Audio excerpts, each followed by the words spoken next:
Doctor, question that's always bothered me and a lot of people, Mayflower combined with Philadelphia. No brainer, right? Because this is where the Mayflower landed. Not so. It turns out Columbus actually set foot somewhere down in the West Indies. Little known fact. How does the name Mayflower get up to the Quaker City? Well, it wasn't actually Columbus, the Mayflower, as you probably remember, and he did land in Plymouth Rock. Well, they landed several places because there's the Nina, the Pinta. There are a couple of them. They all landed in different places, but not really. Well, I'm not the historian. Let the people in the production booth deal with that one. You're hypocrites, all of you. You got a problem with what I'm saying, Larry? Untie your tongue and you come out here and talk, huh? Am I upsetting you, princess? Jesus hits on me one more time, I'm fucking out of here. I remember, I always liked you. Well, I always liked you. I always liked you so much. So, Mike, should we get together another time, you think? No, I'm sorry. It's, I thought we'd have a really terrific time. It was okay, Mike. You were such a super lady. Arnold Lane had a strange hobby, collecting clothes, moonshine, washing lines. They took him high on the wall. Hung a tall mirror, distorted view, see through baby blue. He dug it, Arnold Lane. It's not the same. Takes two to know.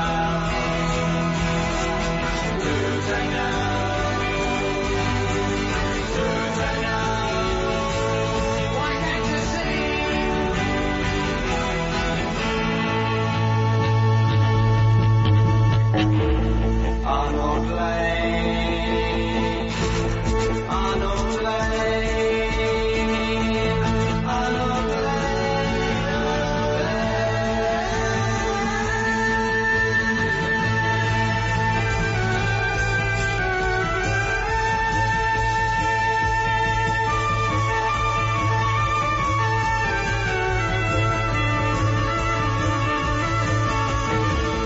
Now he's fought a nasty sort of person. They gave him time, North banking gang. He hated Arnold Lane. It's not the same. Takes two to know.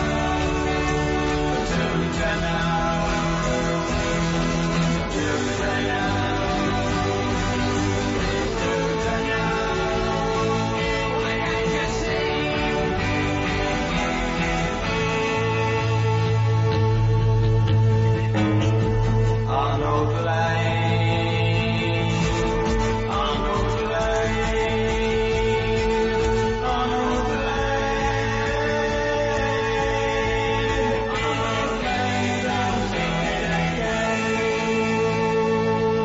Ron and Fez show. That's early Pink Floyd. Sid Barrett passes away today. I'm Ron, there's Fez. Hiya, buddies. Earl in the music. You pulled out of the funk today?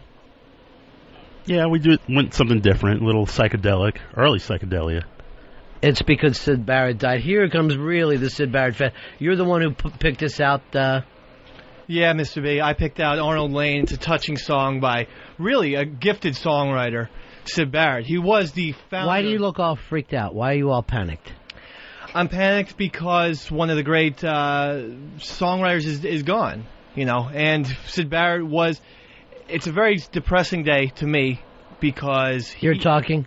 Because if there was no Sid Barrett, there would be no Pink Floyd. Yeah, well, he hasn't made an album in, 36 years? He did make a couple solo albums that were unbelievable. What year? 72. Yeah, thank you. All right, 34. So you've had 34 years to prepare for this. You think you're ready? Syd Barrett also contributed to the albums that they subsequently made. Yeah, go ahead. Thank you for fucking be ready to hop on the radio. It really means a lot to me, Dave. Big heat happening here today. No AC, but you can hear the fan that Mars set up for us. Big giant fan in here. I still don't know if it's absolutely enough, because the air conditioning is out in here on, I think so far, our hottest day in New York City. And I don't want to exaggerate or anything, but I think I may be dying from the heat. I think I may be sweltering to death in here. Just let yourself go, Fezzy. Let yourself go. Move into the light. I'd head into the light, but the light seems too hot at this point. Well, I mean, even at the very worst, even if you go to hell, it's no worse than where we are right now. It's a hot box. It really is. It's a convection oven. And I don't even know exactly how a convection oven works. That was just always a term I heard. But it is. It's a microwave or a convection oven in here. So you don't know what the term is, but you thought you'd throw it out there. Yeah, because it sounds really hot. All right, Ron and Fez show. Big win last night, Fezzy, for the Philadelphia Phillies. This is the closest the Phils seem to come to holding the championship belt. Yeah, it's the home run derby last night, and Ryan Howard wins the home run derby going up against David Wright. You know his father, Mo Howard, fabulous performer in his own right, Curly Howard, and of course his uncle, Dr. Larry Fine.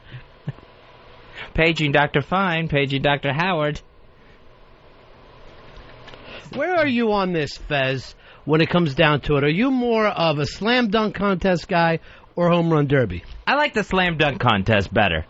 Earl, what about you? If I could wake you up and pull you into the show today, where are you? I'm a home run derby guy. How come? Just a show of strength, a show of power. You get to see people you normally don't see on TV. You know, I don't get to see Ryan Howard every day. The guy was a beast last night. You need to watch him. He's a true. I mean, I only saw him once in the Yankee game where he hit one, I think, nearly 500 feet. Well, see, here's the problem, though, with the home run derby. They seem to get weaker and weaker and weaker as the night rolls on, where it maybe should only be the first round, and then you're hitting 15 or 16. By the time they come out there at the end of the thing, you can see that they're just exhausted. When Ryan Howard took his last swings, you overheard him saying, he goes, "I'm getting tired just looking at David Wright take his swings." Yeah, it's a little too much. I mean, the arms were just completely gone by the end of it. Everyone was just one-handing balls out of the park. And Fez, the slam dunk used to be cool, but I don't know whether it's been cool in like 10 years or more. I actually like the three-point contest better than the slam dunk contest now. The slam dunk contest, one of the big problems with it is you can take 100 tries. You can miss 99 times, and they still let you get by on the last shot that you actually make. I always found it amazing. Maybe it's the fact that I can't get above tiptoes when I'm jumping, but... Well, you also can't hit a ball out of the infield. If you're really going by things that you can't do, you'd be sitting there just watching any TV show with your mouth agape. I shouldn't have started that list whatsoever of things I can't attempt. But this is it for Philadelphia. It's an exciting day. You've got the belt again. You've gone back-to-back. This is all you get if you live in the city of Philadelphia. You get the home run derby and, of course, any Rocky movie. Any fake lie Rocky movie you get to celebrate. Well, they got another Rocky movie that'll be released this Christmas. I think Rocky 6 in this one. Where he's 60 years old and still boxing? He's still boxing. This one is just called Rocky Balboa. I guess they had to throw in the last name. It's been so long, everyone's forgotten. All right, I'm going to throw out a spoiler here just to let you know how cheesy it is. They kill off his wife. They kill off Adrian. She doesn't even show up in the film. All right, now this is going to be hard because she's always the one screaming at Rocky to just win, get in there and fight. So this is going to be difficult for him. That inspiration's gone. Fez, it's fake. It really doesn't matter. He's the one. Rocky is the one who decided to kill her off. So he could save, what, $300,000? All right, 866-RON-0-FEZ, Ron Zero Fez. What else is happening, Fezzy? Well, that doctor that blew up his own building in New York yesterday wrote a rambling email revealing his plans to his ex-wife and sent this email to about 25 other people, including Governor Pataki of New York. Well, what did Pataki? Did he respond? Pataki did nothing. Pataki sat back and just let this building explode. First of all, if I get an email longer than one line from anybody, I'm just going to try to speed read. 14 pages. That's a fucking book right there. You've got nothing to tell me that's 14 pages. Yeah, and apparently he was pissed at everyone, not just his ex-wife, in this email. Jane Fonda took a shot. President Franklin Roosevelt took a shot in this thing. The liberals? This is the problem with the liberals? I think that was the problem. Michael Moore end up taking one? And talking about... The New York Times is finding themselves in hot water again, thanks to Nutty Doctor. So he also sent out a shot to his two daughters saying that now with this building gone, one of you, you're not going to have the dream of opening your own dress shop, and the other one, you're not going to get your dream of opening a restaurant. Let me ask you something, Fez. It's the Upper East Side of New York. Would you rather own a old building, 4 stories high, or a nice flat parcel of land that could be made into a giant skyscraper? Because it's very hard to knock down old buildings in New York. So you're much better off if you own this flat piece of ground on, 62nd Avenue in Madison? Yeah, 62nd, there, right between Madison and Park. Perfect. The amazing thing is, if you look at the devastation there, he really did as good a job as any demolition crew. Because, a couple of windows were broken out in the building next door, but that was the only building that came down, and there's like a perfect hole there right where it used to be. Yeah. And it was also his 3rd attempt at suicide. This guy cannot pull it off. I don't know how you can miss suicide. I don't understand it. Gun, head, pull, by. It's that easy. The first time, I think, was gas before. He tried to do that. That got botched somehow. Because it's gas. You can't fucking pull it off. The second time, he tried to lock himself in a room and set off a bug bomb and live through that. You know what? The next time you want to commit suicide, call me. I'll come over and chop you up with a fucking hatchet. And then it's over with. And then, of course, this third time, blowing up an entire building where he gets pulled out of the rubble. Did he mean to blow up, though, or was he just trying to do the gas? According to the email, he was trying to blow him and the building up. Yeah, because in the email, he says to his soon-to-be ex-wife, you're just going to have a pile of rubble left. Not a problem. Not a big problem. And apparently this guy nuts all along. She was a Holocaust survivor, and he used to taunt her by painting swastikas around their kitchen. Well, that'll do it. If you really want to get her goat, that's the way to go, big man. Isn't that enough? Do you have to blow up her half of the building, too? You start doing 6 million and one jokes, and I'm sure she's going, I don't need to be in this marriage. It appears that French World Cup player Zinedine Zidane was called a dirty terrorist and son of a terrorist whore by Italy's Marco Materazzi. That's what prompted the headbutting to the chest during the World Cup final. No excuse, big man. No excuse. All it is a heckle. I wonder which part he was offended by more, that his mother was called a terrorist or a whore. Which one would hurt the most? You just if someone calls you a motherfucker, right? You don't actually sit there and try to make a picture of you having sex with your own mom. You realize that the guy's just fucking with your head. Let it go. He took it too seriously. He pictured his mom sleeping with Osama bin Laden. Jimmy, you're on the Ron and Fez show. Hello, boys. Listen, real quick, that guy that blew up that building in Manhattan, now you watch what's going to happen. The people on both sides, they're going to turn around, they're going to have their insurance companies come and have freaking building inspectors come saying that their building should be condemned because of the blast undermining their foundation and crap. Absolutely. Three nice parcels. Yeah. Everybody is going to look to get out of this gimmick and build a big skyscraper. And everybody is going to really want to pull it off. Here's Jeff. Jeff, you're on Ron and Fez. Hey, guys. Yeah. Maybe this doctor that tried to kill himself, maybe he's undestructible or indestructible. Maybe he's a superhero and he just can't kill himself. Maybe he's unbreakable. Yeah. Maybe if you look at this thing, he just cannot die. And Maybe it's Groundhog's Day. And his wife is Mr. Glass. Michael, you're on Ron and Fez. Fez, what did you just call? What did you say he painted on the walls and stuff? Swastika. What? What? Not Potstika. Swastika. Swastikas. The swastika. It's a swastika. Right. Thank you very much. Here's Chris. Chris, you're on Ron and Fez. Hey, buddy. Hey, man. Hey, Ronnie, if you wanted to commit suicide by taking pills, how many pills do you think you'd actually have to down to do it? I'm going to tell you right now, it can't be done. I know that for a fact. I cannot take enough pills to kill myself. Now, I did hear this before from somebody, though. If you really want to OD, you've got to mix it with alcohol. Oh, that's the trigger. That's the pills. White people are so scared of black. So swastika is now saying the other word. Trigger. Trigger. White people are so scared of black people. So the alcohol is the active agent, I guess, in that. Jack, you're on Ron and Fez. Yeah, man, I was wondering if you saw that female defense attorney on the O'Reilly Factor last night defending this guy, saying he should get off and get treatment and people should take mercy on him. Well, I have no idea what they're going to do with him, but I'll tell you this. I went by there yesterday. Forget the fact that the building is down. It must have been $1 million that were lined up in cops and firemen and stopping traffic and moving the subway around. It's going to cost the city a lot of money over this whole deal.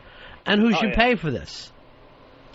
But, I mean, no matter what kind of mental incompetence this guy has, nothing excuses what he did. Exactly. If you're having some kind of crazy thoughts, you have to get help for it. Nobody is going to arrest you by saying, I'm thinking about blowing myself up in a building. No one's going to ever arrest you. They will try to help you if you go, I've got this urge to go out and kill co-eds. That's your responsibility. When you start to go crazy, you have to go get help. No one can help you after you do all these horrible things. I saw in the news last night they were talking to a doctor that used to be part of a practice with them, and he was just absolutely sure that this guy did it. I think he had also gotten the email. He was one of those 26 people. Yeah, but there was also people going, no, there's no way he would have done it. Other people who had worked with him.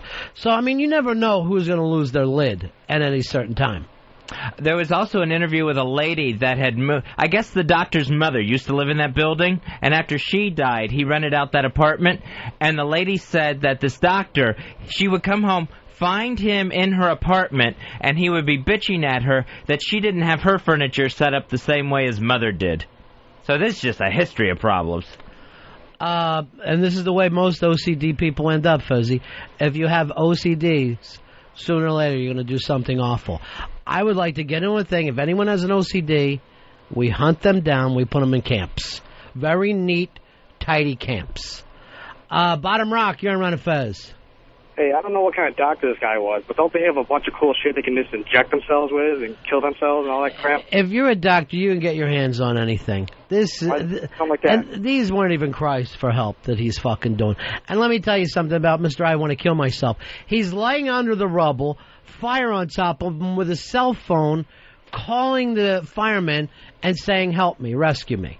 Yeah, when they finally got to him, when they dug him out, they were asking him what happened. He wouldn't answer him. He just said, take me to the hospital so I can get treated. So he was interested in living. I don't think he even called before and said, I smell gas or some stupid story. Yeah, and I don't think you really want to kill yourself if you're letting 26 people in on it with your manifesto email. Tony, you're on Ron and Fez. Hey, I was wondering, how in New York City can this guy buy enough explosives to blow up a building? Didn't anybody notice? He didn't have any explosive. This was all done with gas. He blew it up with gas? Yeah. Am I right about that, Fez, or am I wrong? No, you're absolutely right, yeah. Thank you. He, opened up the gas heater or whatever. Richard, you're on Ron and Fez. Hey, Ronnie, about this email this doctor sent out. Yeah. I was wondering if maybe you got a courtesy copy looking for some speech tips or something. You know, I would be so quick before I would hit delete. Delete.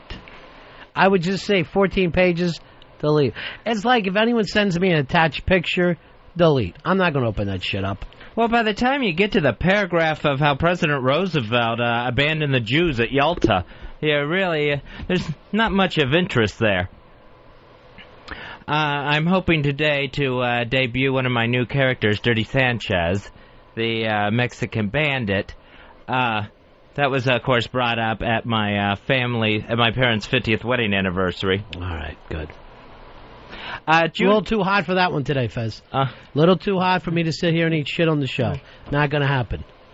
June Allison, who did films with Jimmy Stewart and Van Johnson, she died at age 88. Now, I was reading her obituary, and I don't think it ever brought up that she was the Depends undergarment lady. Was she Lassie's mom? No, that was June Lockhart. Oh, is she still alive? Yeah, I think she's still around. Yeah, June Allison. She was one of those people that was like a movie star in the 40s and 50s, but then went on to become like just as famous for her endorsements, her adult diaper endorsements. I don't remember this at all. Yeah, I think she even got into a little little problem with Letterman, because Letterman like made fun of her for the adult diaper commercials, and she demanded an apology. Stop shitting your pants, and everything will be okay. And I really want to recommend that to most people. Just stop shitting your pants. But she is one of those people, like Joe DiMaggio, because, like, you know, I think he was just as well known as Mr. Coffee as the Yankee Clipper. Perhaps because you're not a baseball fan, Fez. But, Earl, do you ever think about Mr. Coffee with Joe DiMaggio first? No, I always think 56-game hitting streak and MVP of 1941 MVP. Yeah, absolutely. Or else I was like Wilford Brimley. You don't think of his acting, you think of he's the Quaker Oats guy, or the diabetic testing guy. He's the diabetic testing guy? Yeah, he's the one who talks about how you can get diabetic testing supplies sent to right to your home. By the way, that's what killed Sid Barrett. Was it? Mm-hmm. Fruit Loops. They said the guy would eat Fruit Loops every single fucking meal. You can't do that. Yeah, you can. You just get a bowl, throw them in there, and put in some milk. Let's see, Jane Russell. She was a movie star and then became only the Playtex bra lady. So these are all people who did commercials? Yeah, and became famous for their commercials. Well, did they become famous for their commercials, or did they get the commercials because they're famous? They got the commercials because they were famous, but then I think that became actually how they were remembered. Like Martha Ray, instead of her comedy, just remembered as the Big Mouth from the Polydent commercials. She was a comedian? Comedian, yes. I don't remember doing anything like that. I mean, even fairly recently, I think of Catherine Zeta-Jones now for T-Mobile and for movies now. Because she's you guys are out of your mind. She's in every time you open But you know what? Maybe it's because I have TiVo, but I don't sit there and see all these things. No, but it's on TV, and it's also in the newspaper every single day. But you honestly think she's as well known as that, as for her movies? I would think so now, because she hasn't really, outside of, the last Ocean's 12 movie, she hasn't really done any movies since she started having Chicago. kids. It was, 2 years ago she won the Oscar? Nah, I think it's been a while, for me, anyway. Chicago? When did Chicago come out? 2002? 3? Yeah, so she won the Oscar then. Within a couple years ago. Yes, but even so, she's still doing a lot of, yeah, all right, you're right then, Earl. She's fucking just a phone pitchman. That's what she's known for. No, but she's remaining more visible now with the T-Mobile ad. Yes, you're fucking right. Stop being so funny on the show. Stop going for the gag every chance you get. And just in a very monotonous tone, just keep saying the same thing over and over. No, I won't say it in a monotonous tone. I'm sorry. Even his monotonous tone sounds a little monotonous tone. Suzanne Summers, she's Thigh Master Girl now. I think that's all. That's how she'll be remembered. John, you're on Ron and Fez. Yeah, I just want to tell Fezzy also an example about this black guy that does Hanes commercials. That's what made him famous, but he also used to play basketball or something like that. Yeah, Michael Jordan, Fez. Where do you put him? Michael Jordan's more famous for the basketball. Obviously. John, you're on Ron and Fez. Hey, buddies. Hey, I miss Pool Punk Fez. I don't even know what that means. Hey, every time I have a Coca-Cola, I have fond memories. Let me just ask you something, John. Explain yourself. What were you going for with the Fez joke? You don't remember when you kept picking on Fez that he had a pool pump up his ass? He's never had a pool pump up his ass. I don't recall that conversation. What exactly is a pool pump? I don't remember. I just know you kept on and on and on about a pool pump up his ass. I cannot remember this bit at all. It was around the era of the machine gun sounds. All right. Guess I'll take your word for it. Ryan, you're on Ron and Fez. Hey, I just wanted to tell Earl that's what he gets for disagreeing with you. What's that? He got blasted. He's on your line all the time, but you taught him a lesson. No, I didn't mean to teach him a lesson. He just kept saying something that obviously is insane over and over and over in the same, I'm sucking the energy out of the fucking room bit. But every time it's always whatever you say backs you up. You know what? You're right about that. Earl, go with it. Have your own opinion, but fucking have a little energy about yourself. Yes, I'll be more passionate about it. What about this fucking second being a little more passionate? Right this second. I'm trying to be as passionate as I can right now. I don't want to get angry. You know why you have no passion about this? Because it doesn't matter. We're talking about something that doesn't matter. It does matter to me. What matters to you? But the show matters to me. You guys matter to me. But I'm talking about the fucking topic that we're talking about. That you're trying to say that this woman is more popular for a phone ad than for her movies. Does that even matter? Well, what matters to the conversation at hand. I just have the opinion. Slower and lower. And then there's some oxygen left in this hot box. We've got no fucking air conditioning in here. There's some oxygen left. I want you to get a straw and suck it out of the room. No, what I was saying was that I just thought that she's remaining more visible now through the ads. That's all. Valid point. It's an amazingly great point that you made, Earl. I was just offering my opinion. We'll keep on offering it. Keep on going. Carry me. What, as far as the... I'll chirp in every once in a while. What, as far as the Catherine Zeta-Jones thing, or just in general? Well, I mean, obviously a lot of actors now are remaining visible with ads. I mean, like Gene Hackman does a lot of voiceover work now for... I think he does like car ads.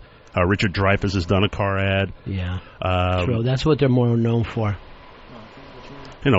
Keith Sutherland has done stuff. Yeah, that's what he's mainly known for his fucking car ads and voiceover. Oh, but Morgan Freeman has carved out a nice career outside of the acting with voiceover work. He does the voiceover for a lot of Where's movies the now. fucking interest in this conversation?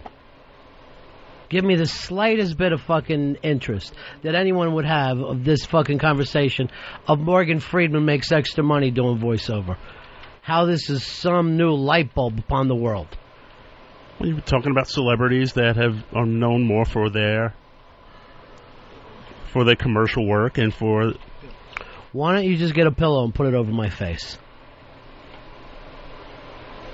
No, I don't want to do that. Get a pillow and put it over my face. No, I don't. Come on, choke the fucking life out of me. No, I don't want to hurt you, Ronnie. You already are. With this monotonous, Gene Hackman does voiceover work.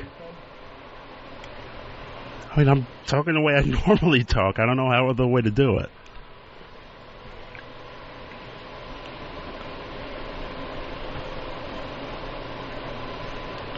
Hey, Jason, you're on the Ron and Fez show. What's going on, Ronnie? Yeah. Man, you guys are my favorite, but you are being a royal bitch today, man. Was it that hot in there? It's fucking hot as hell. It is sweltering in here. It is fucking hot as hell in this room. Come out here to Atlanta where I'm at delivering cars. It's hot here, man. Quit your bitching and yelling at everybody. You know what? Then why don't you go fucking deliver a car? Who gives a shit how fucking hot it is in Atlanta? If you live in Atlanta, it should be fucking hot. The goddamn city should still be on fire from the goddamn Civil War. We never should have put it out. I also wanted to bring up there was one time I saw a commercial and an actor was in it. Earl, go get a pillow and put it over my head. I'm not hurting you. Suffocate me. I will not suffocate you, Ronnie. I care about you too much.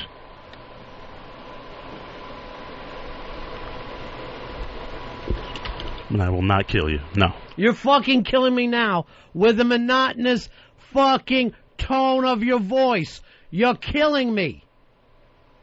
I feel like I'm pushing a rock up a fucking hill every goddamn day, and I look over and you guys are sitting on the top of the rock. You're fucking sitting up there going, we're getting there, Mr. B. We're getting there, Mr. B. I'm helping you push the rock, too. You are the fucking rock right now, Earl. You're the rock. The Rock says. What was that, Fezzy? The Rock says. I didn't bring up that you brought up this conversation. Hey, Tony, you're on Ron and Fez. Yeah, I just want to say, isn't Fez Wally best known for that infomercial he did with Rocky Dennis a couple years ago? Well, you did do one infomercial, Fez. I did an infomercial for the psychic Gary Spivey with downtown Julie Brown, where I introduced her at the very beginning of that infomercial. Where the way it's set up is Gary, the psychic, is on stage in Orlando, and I'm sitting at the bar next to downtown Julie Brown. And my opening line is, "Aren't you downtown Julie Brown?" It was good. How much you get paid for that? I got $1,000 and a couch. Because I really needed a couch, and Gary, the psychic, had some furniture in his warehouse. Lou, you're on Ron and Fez. Yeah, do you think Sally Struthers is better known for feeding the African kids? They're all in the fan. I think she's better known as the heavy woman who wants to send money to starving kids. Nathan, you're on Ron and Fez. Hello. Yeah. What's going on? What do you want, Nathan? Hey, little known fact, Kurt Cobain was going to do a ad for Winchester shotguns before he blew his brains out.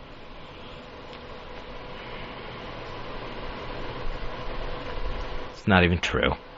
It's not even true. Volvo says in 2008 they're going to unveil a system that'll monitor drivers' eyes and head along with the movement of the steering wheel inside the car. So if the driver seems to be nodding off, the interior lights will start flashing on and off to reawaken the driver, or to re-alert him at the very least. We need robot cars. I'm surprised this thing doesn't just like turn on the radio or sound an alarm or something up, play the radio louder, something like that. If you're already out, I don't think flashing lights are going to wake you up. But a radio will? I think a noise will wake you up more than... Hey! Wake up. If you're driving down the road and you fall asleep, you deserve to die. Even fucking Darwin got that one. Man, that is the scariest feeling in the world. I was falling asleep at the wheel one time, and I pulled into a rest area, and I'm like, all right, I'll... Speaking of falling asleep at the wheel, how you doing over there, Earl? You doing all right? I'm doing fine. Good. You sure? Yes. You thought of any more voiceover work? No. Come on, give me one. No, I don't. Give me one more person who does voiceover work. Find it fucking fascinating. No, it doesn't. I don't have anything right now. Well, I'm gonna go back to Fez. I'm gonna give you 30 seconds and come back to you. So I figure I'm doing the right thing. I'm pulling off into a rest area so I can get some sleep, so I don't fall asleep at while I'm driving. I fall asleep as I'm pulling into the rest area, and somehow as I jerk my head back up awake. Now, when you say jerk your head back, is that something from the community you guys do? No, this was actually jerking my skull. Because what are you going to do in a rest area at 3 o'clock in the morning? Glory hole? I just got to catch some winks. There we go, Earl. What do you got? Muhammad Ali, Decon, foregone commercial. And that's what he's known for? What, he was known later in his career for doing the bug ads. Not for being a 3-time champion of the world. He's known for doing bug ads. Yes, he became a very good celebrity pitchman after his career ended.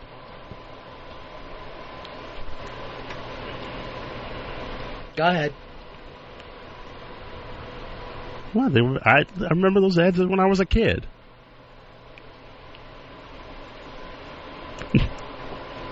So if we were to play Family Feud out on the fucking street, and said to 100 people, what do you remember Muhammad Ali for? How many people would you think would come up and say bug ads? Out of 100. Out of 100? Probably one. That would probably be me. That would give the answer. Yeah. So, that's my fucking point from earlier. The man's not known for doing bug ads. He did them for cash. So go ahead. So then, as I wake up, I'm already on the other side of the rest area, like somehow... Men's room? No, not the men's room. I was still driving and somehow stayed straight in the line, didn't hit any cars, and ended up at the exit of the rest area. Then after that, I was too scared to actually, doze off and get the nap that I needed. Joe, you're on the Ron and Fez show. What's up, boys? Yeah. Holy shit, Ron. It's your name first, brother. The Ron and Fez show. You gotta carry the weight. You gotta carry the weight. Get off my I agree with you only because the AC in my truck is broken and it's hot, and I'm cranky too. All right, where are you at right now? I'm in Nevada. All right, Nevada. What's the temperature today? I think it's 75 degrees. All right, say that's a beauty. I just looked up here on our thermostat. It's 304 degrees in this room today. 304. That's fucking warm. All right, I don't think humans are able to live in that. Dave, come here. Since Earl won't do it, go into the back and get the big knife, all right? Go get the big knife, bring it back to me, and I'm going to cut my throat. All right. Go get the big knife, Dave! Do not get that big knife! Do not get it!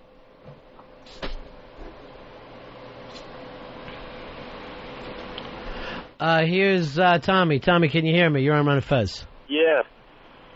I would like to defend Earl on his point about Catherine Zeta-Jones. Go ahead. I think she is very famous for that commercial Mm-hmm. that she does. Well, you make a great point, Tommy. I believe Muhammad Ali is only known for his bug work in most parts of America. You're going to have to take the energy down just a little bit to equal Earl. Just a little Is that bit. better? Yeah. What I just and then also act like a victim. Like, what? What? Well, I completely agree. I'm not talking about anything right now. What? They got letters that have just been opened that Albert Einstein had sent to his family. These letters reveal that Einstein, during the course of his 2 marriages, had at least 10 girlfriends, 10 affairs that he was having throughout his marriages. Perfect. Some women were mentioned by name in these letters, others were just initials. Body parts. I had no idea Einstein was such the ladies' man. Why wouldn't he be? He just doesn't seem to have the ladies' man look. I can't imagine any of these This girls... is what you don't understand about women. I try to explain this to people all the time. Women could give 2 fucks about looks. They're looking for the alpha male. Einstein is an alpha male in his world. If you're like, oh, I like a smart guy, you're gonna fucking go for crazy Einstein. I don't care the fact he's never used a conditioner in his life. Doesn't matter. Yes, he's gonna have crumbs stuck in his mustache. Doesn't matter to the women. In these letters, he was beating them off with a stick. No, they were beating him off. Oh. On his dick. This guy, if you got close to that mustache of him, quim. It fucking reeked of quim.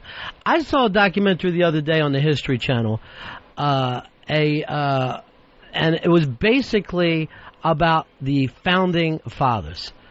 Ben Franklin, pussy monster, well into his 80s. Really? Pussy monster. I had no idea. And again, basically a straight-haired, but still an Einstein look. But what did he do, Fez? He invented shit. He came up with ideas. He was a good speaker. Women went crazy for him. He started a post office. He started a newspaper. You're getting women wet right now just fucking saying those things. See your favorite fourth father? Fourth father. 866 866 Ron Zero Fez. 866 Ron, 0, Fez. Here's Jim. Jim, you're on Ron and Fez. Buddies, I hope, Ron, for your sake, that it doesn't take Earl as long to fix the AC as it's taking him to fix the phones. You know, that's a good point, Earl. Where's the fucking phones being fixed? What's happened there? Well, I was told the company that was going to build us a new trunk line for New York. And what happened? I haven't heard anything since. Do you think a producer would be on top of this, or a guy who gave a shit would be on top of it? I do give a shit, and I do, but I am on it, and I get the same answer all the time. What's that answer? It's like, we're looking into it, we're working on it. Why can't you go around it, Earl? Believe me, if I could take an axe and dig out the phone line myself, I would do it. Why not? Well, I think it's highly illegal, for one thing, because you're dealing with phone lines, you're dealing with the feds. But if I could do it, I would definitely do it. I mean, no one cares more about this show than I do. I'm very passionate about the show. I love working on this show. Do you believe him, Fez? No, I think this is like some sort of speech that's been prepared and like in his bag, ready at a moment's notice. And there's a guy who's not even cranky with you today, Earl. That's Fez. What more do you want me to say? I owe you my career. I mean, I love you guys like my family. I don't think you love your family very much, Earl. No, I love my family. I devote every waking moment to this show. I love working with the show. I don't know whether that's true or false. I got to tell you the truth. I'm not seeing the passion. I'm not seeing the energy. What do you want to do? Open up a vein and draw blood? Yes. Well, no. Hey, wait a minute. Give me a knife. Somebody give me a knife. I will open up a vein and start drawing blood. Give me a knife. A vein, Earl? He gave me a butter knife. Why don't you just spread it all over your wrist? No. Mike, you're on Ron and Fez. Hi, buddies. How's it going? Yeah. Earl, what do you think about O.J. Simpson? Was he known for hurts? Oh, he's known for killing 2 people.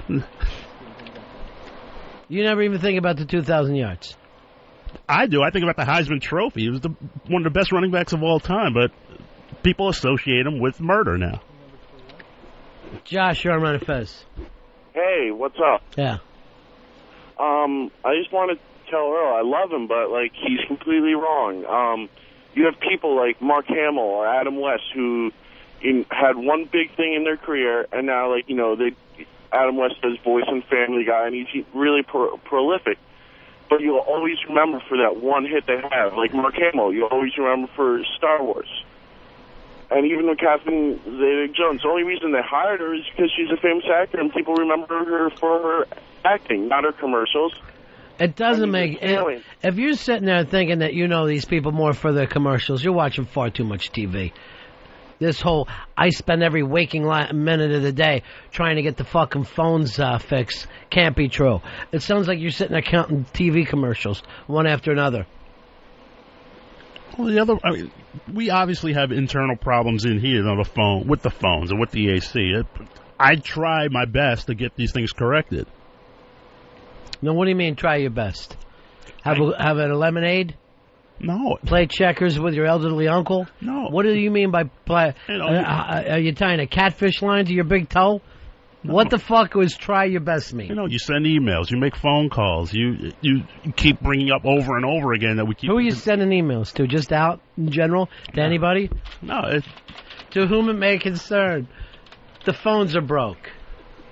The same 26 people that the doctor who blew up his own building sent it to.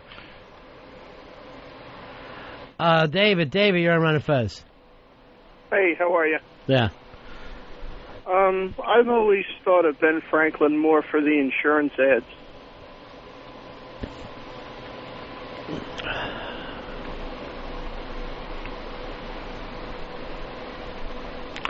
Steve, you're on Ron and Fez. Yeah, Ronnie, I was wondering if Earl will be remembered best as producer of the show or the guy who threw down the microphone and ran down the hall. You know what, Earl? I do want to see that today. I want an Earl meltdown today. I want you to lose your mind and fucking dive down the elevator shaft again. Well, that'll be the end of me, literally and figuratively. We were offering to cut a vein open a little while ago. Yes, I could do that. I mean, there's some things that XM will allow, and cutting a vein, ridiculously enough, would be one of them. But if you want me to draw blood, I'll draw blood. I know. You know what I want you to do is bring a little energy into me. Just a little bit of energy.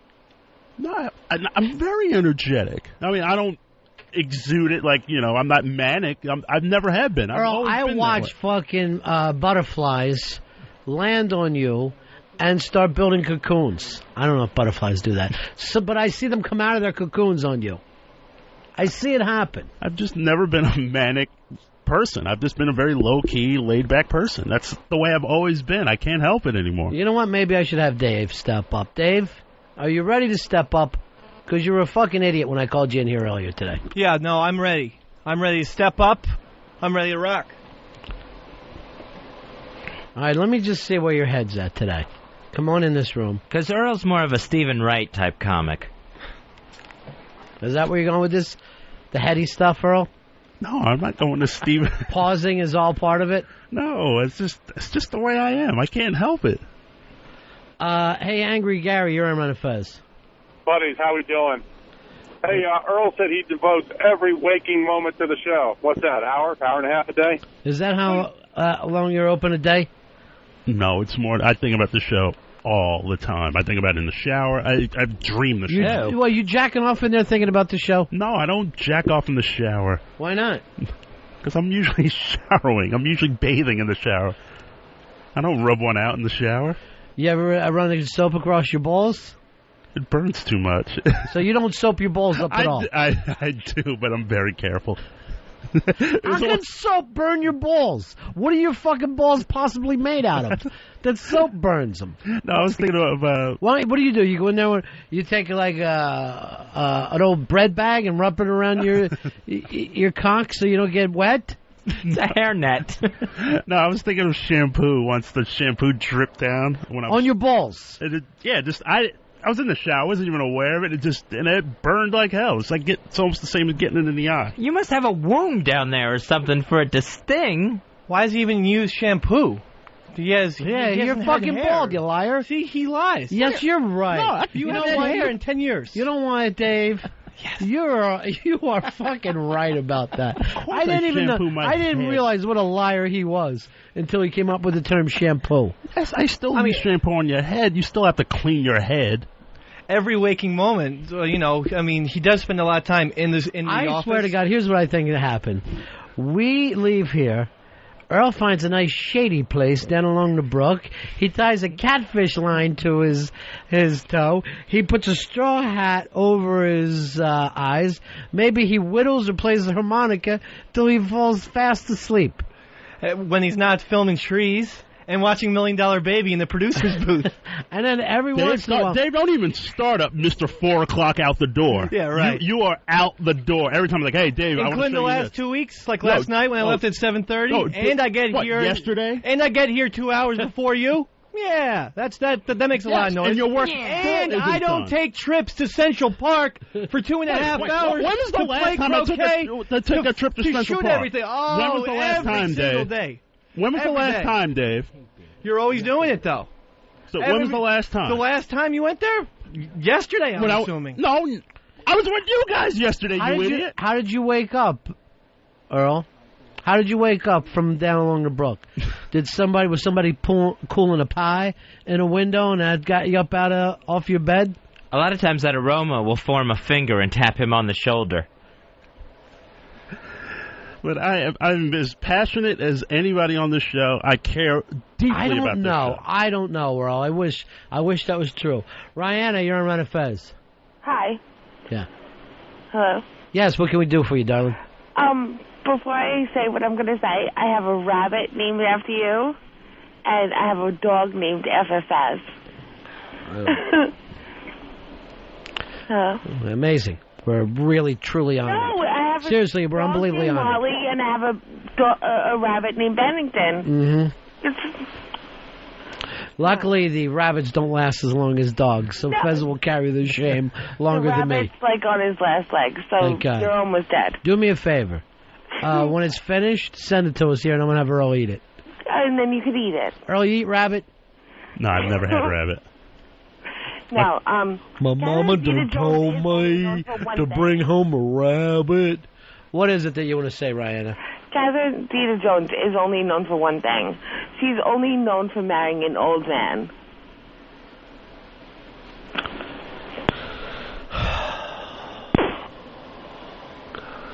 fucking callers. Unbelievable. The callers. This program. We'll have to do something about that. I'll be in charge of that. I promise. Are you going to be the go-to guy? Yeah. That's my thing. You're taking it all on. If the callers are bad, you can fucking neck slap me, whatever. You can do whatever. You know why? Because you care. You can open me up. Not a main vein, but, you know, I like around the ankle. You know what I like? I like your comeuppance. I really do. I like what you're showing me here today. You show me some hustle. You can take off a pinky. Or a pinky nail. Something. We got Earl the knife. No blood. Good point. It's a butter knife. It can't cut butter, much less a vein. I will at least break the skin with that butter knife. Hey, Dan, you're on Ron and Fez. Yeah, man, I think you ought to be a master interrogator down at Gitmo, because I think Earl's got Stockholm Syndrome, man. Do you think he got Stockholm Syndrome? You beat him down and he's still in love with you. It's Crazy Cats and Ignats. There's nothing wrong with that.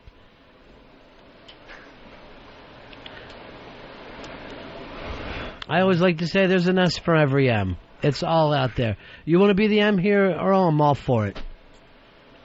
But I've always been a very good whipping boy, so... We can add natural bottom to your business cards. It wouldn't be that hard.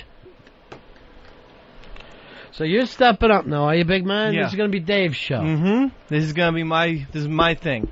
Callers, the phones. I'm going to make a phone call to Mr. Wickland today. And he's a great boss, and hopefully maybe we can get these things done.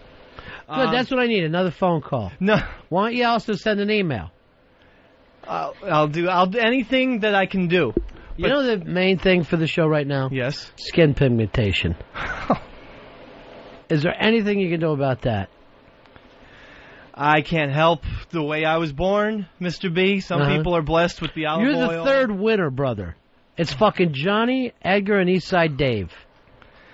It's very warm in here. I feel extremely... It's fucking hot as hell in here. Look at that thermostat behind you. You see what it says? 310 degrees. It's going up. 312, maybe. Yeah. Bring in some dough. I wanted to watch it turn into a fucking loaf of bread right in front of my eyes. Scott, you're on Ron and Fez. Ronnie. Yeah. How hot is it really in there, dog? It's 310 degrees. No, I'm in a fucking attic right now, fixing a fucking air conditioner. I'm going to point something out to you, bro. We don't have windows we can even open. Well, I'm in a fucking attic with no windows. There's no windows here. The windows do not open. The only windows we have, they get heat. It's fucking 119 degrees. I'm sweating my dick off, and that's why you're in a cranky mood. I don't think so. I really don't. I think I came in here in the best possible mood today. And no, you know what? And Earl's fucking burning from shampoo. That's because he's not fucking circumcised. Is that right, Earl? You're not circumcised? No, I'm not. Why don't you tell me? I'll go on and have your dick cut for you. Yeah, take that knife and do something with it. No one is cutting my biscuits. No, how come you're not circumcised, Earl? I never got circumcised. I thought, aren't you church people? Yes. That's the devil's dick you're carrying around in your pants. You got the devil's dick down there. I am keeping exactly what is there. That goes back to Abraham. All right, show Dave. Dave wants to see it. Go ahead. I'm not showing him my dink. What's it look like? Fucking French bread? Look like a big baguette you got hanging down there? Dipped in tar. Hey! You know what? Let's not be fucking racist, all right? You see-through son of a bitch. What's wrong with you, Dave? You seem like you don't have the confidence when you first came in here. I do. You feel like you're walking on eggshells? No, I'm not. Heat affects me adversely, but it's something I must... He defects you? How does he defect you? He defects, like, you know, the way I think, and it's not even making sense, what you're saying, right? How could he defect you? It hurts it just hurts my status. Alvin, you're on Ron and Fez. Hey, Ron and Fez, how y'all doing? Yeah. I think Earl shaves his balls is the reason why the soap is burning it. You shaving your balls, Earl? No, I'm not shaving my biscuits, no. What are you doing? Drawing 8s on him? No. Wait, he just called his cock his biscuits. Now he's calling his balls his biscuits. I call the whole package my biscuit. But they're not. You can only have one set of biscuits. Everything's his biscuits. He puts on sunglasses because the sun hurts his biscuits. Enough with the biscuit talk, all right, Earl? I just thought it was Well, yeah, I know, but you're also calling your ass a coolie. It sounds immature. It sounds like baby talk. Okay, I'll call my ass an ass. Terry, you're Ron and Fez. Hey. Yeah. Hey, Earl, what are you washing your nuts with? Mammy's homemade lye soap? All right. Where are you from? It doesn't matter where he's from, Earl. The thing is, you're not using lye soap down there on your biscuits, are you? No. Everything's biscuits with those people. What's your gravy? Cum? It's just a term. That's his all. pubes. You want Dave to get over and get some of the cheese out of your dick? Dave is going nowhere near my dink. Do you want me to call a doctor and I'll have that thing all snipped up and looking like No, I am not getting like a Catholic boy in no time? I'm not getting circumcised. And no, that's probably why I never got circumcised. I'm not a Catholic. That's not. It doesn't go that way, Earl. Fez is Protestant like you are. Circumcised. Most Baptists are circumcised. Not that it's a good thing. Someone takes a knife to a baby's dick. It's not a good thing. It's cleaner, though. Circumcision. Anything's cleaner with you. Well, I like to be clean. You're fucking filthy. That's the problem. Maybe that's why it stings, Earl. Maybe you got some sort of infection down there. What? It only happened once. It happened years ago. But you said you will not soap yourself. Well, I meant shampoo. It was an accident. It was shampoo. What are you getting, the bush up all nice like a big fro? Then picking it out? No, It doesn't matter how much you try to pretty up that area. You're still uncircumcised. Did not use an Afro pick on my balls. Here's the big black power one. I still have one of those somewhere. Mike, you're on Ron and Fez. Hey, what's up, buddies? Hey, Earl, would you rather burn your Bible or be fired from the show, Jigaboo? All right, first of all, Earl, I don't want you to answer that. You know why? I don't like his fucking attitude with that word he used. I don't go for that. Yeah, from Rhode Island, what a shock. Let's not make fun of other people's states. It's the tiniest state, Earl. Rhode Island? Yeah. As if it's Alabama in 1962. Well, let's not give New England all the fucking cred in the world. They've been known. I've never heard of Rhode Island having a bad race relations. Well, they think they're Little Boston. They call themselves Little Boston. Well, in that case. You think there's a lot of nice fucking people in Boston when it comes to race relations? No. Philly looks down on Boston when it comes down to race. When you go into Philly and they just say, I know, the racist thing, but at least we're not Boston. That's a fucking huge sign that they have. I think we would have to wait till a black person moved to Rhode Island to see if there's a race problem or not. Ray, you're on Ron and Fez. Yeah, why don't you guys do a remote like O&A do from the sidewalk? That way you'll be able to see the nice heavenly bodies walk around, and you can have a good time. Here's the problem. It's so hot outside. It's unbelievably hot outside. And now we're inside and it's hot. The one thing is, we are on a 16-story floored building, and heat rises. And so maybe the heat is worse up here. I think it is. I think the heat is worse up here. If we were in Central Park, Earl's favorite location, we could do a show and he could... Why do you always put him down for being a nature photographer? I'm just saying... He's a nature photographer. That's what he does. He's a minority spokesperson. He has other interests outside of the show, thank God. Well, all right. What about you? You play wiffle ball with your brother. And I dominate. There's no harm in that.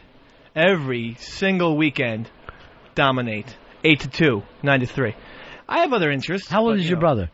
My brother's 4 years older than me. They're all older than me. Yeah. 8 and 4 years older than me. The average age is like in the 30s. Yeah, late 30s. And you redheaded animals go out there and play wiffle ball every weekend. I'm the only true redhead in the family. Uh-huh. Yeah. You don't find anything odd about 4 grown men playing wiffle ball and then bragging about dominating? It's a little strange. Here's our buddy the Radio Shark. The Ron and Fez show is experiencing serious creative difficulties. Please stand by.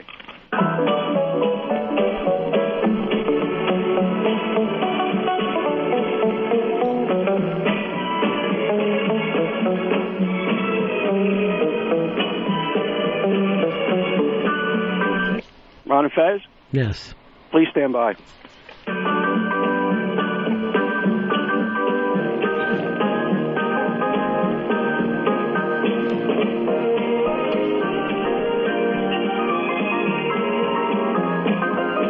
I now return you to the program already in progress. Let's get funny. Well, that did it for us. That put us over the high water mark.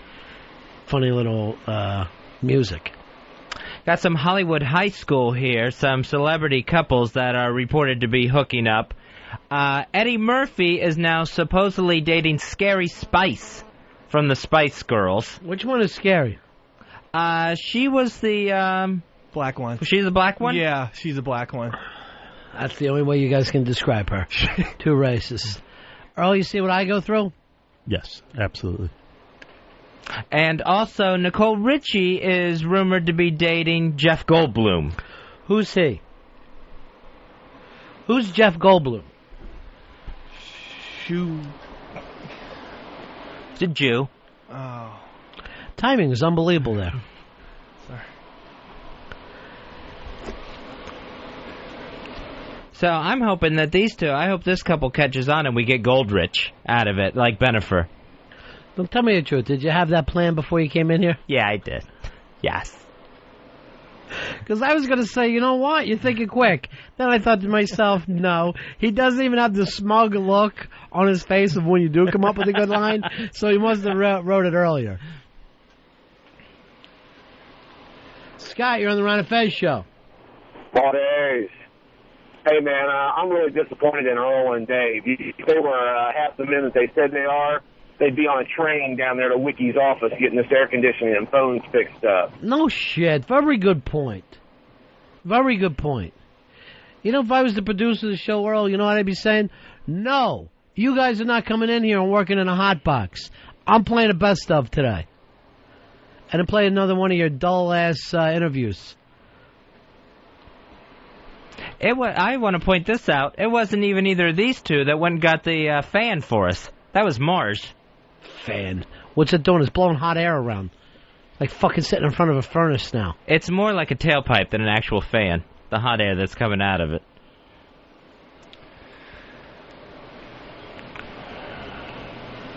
Hey, Ziggy, you're on Ron and Fez. Hey guys, I just wanted to ask, James Earl Jones, a great actor and voice of Darth Vader, or known for Sprint commercials? Earl? I would say for the TV commercials. He's done a million of them. That's what he's known for. Not for fucking Darth Vader, even. Not for the Great White Hope. He's known for TV commercials. At this stage in his career, yes, he's definitely well known. Do you believe him, Fez? No, I don't believe him. And you came up with a bit, right? Yeah. And you know the bit's a lie. No, it's just, I believe that, you know, he's more known for the Verizon commercials or the Sprint commercials. I'm not really sure which product it is, but he's known more for the phone commercials now. Yeah, what's the Yellow Pages, I think, is Earl is referring to. I think he's more known for Terrence Mann of Field of Dreams. That's what I think. Where's your energy at? I'm trying to pick it up. Rich, you're on Ron and Fez. Shut it down, boys. I think we're ready to shut it down. Shut it. No. Shut it down. Ronnie. Fezzy. The Ron and Fez Show. XM 202.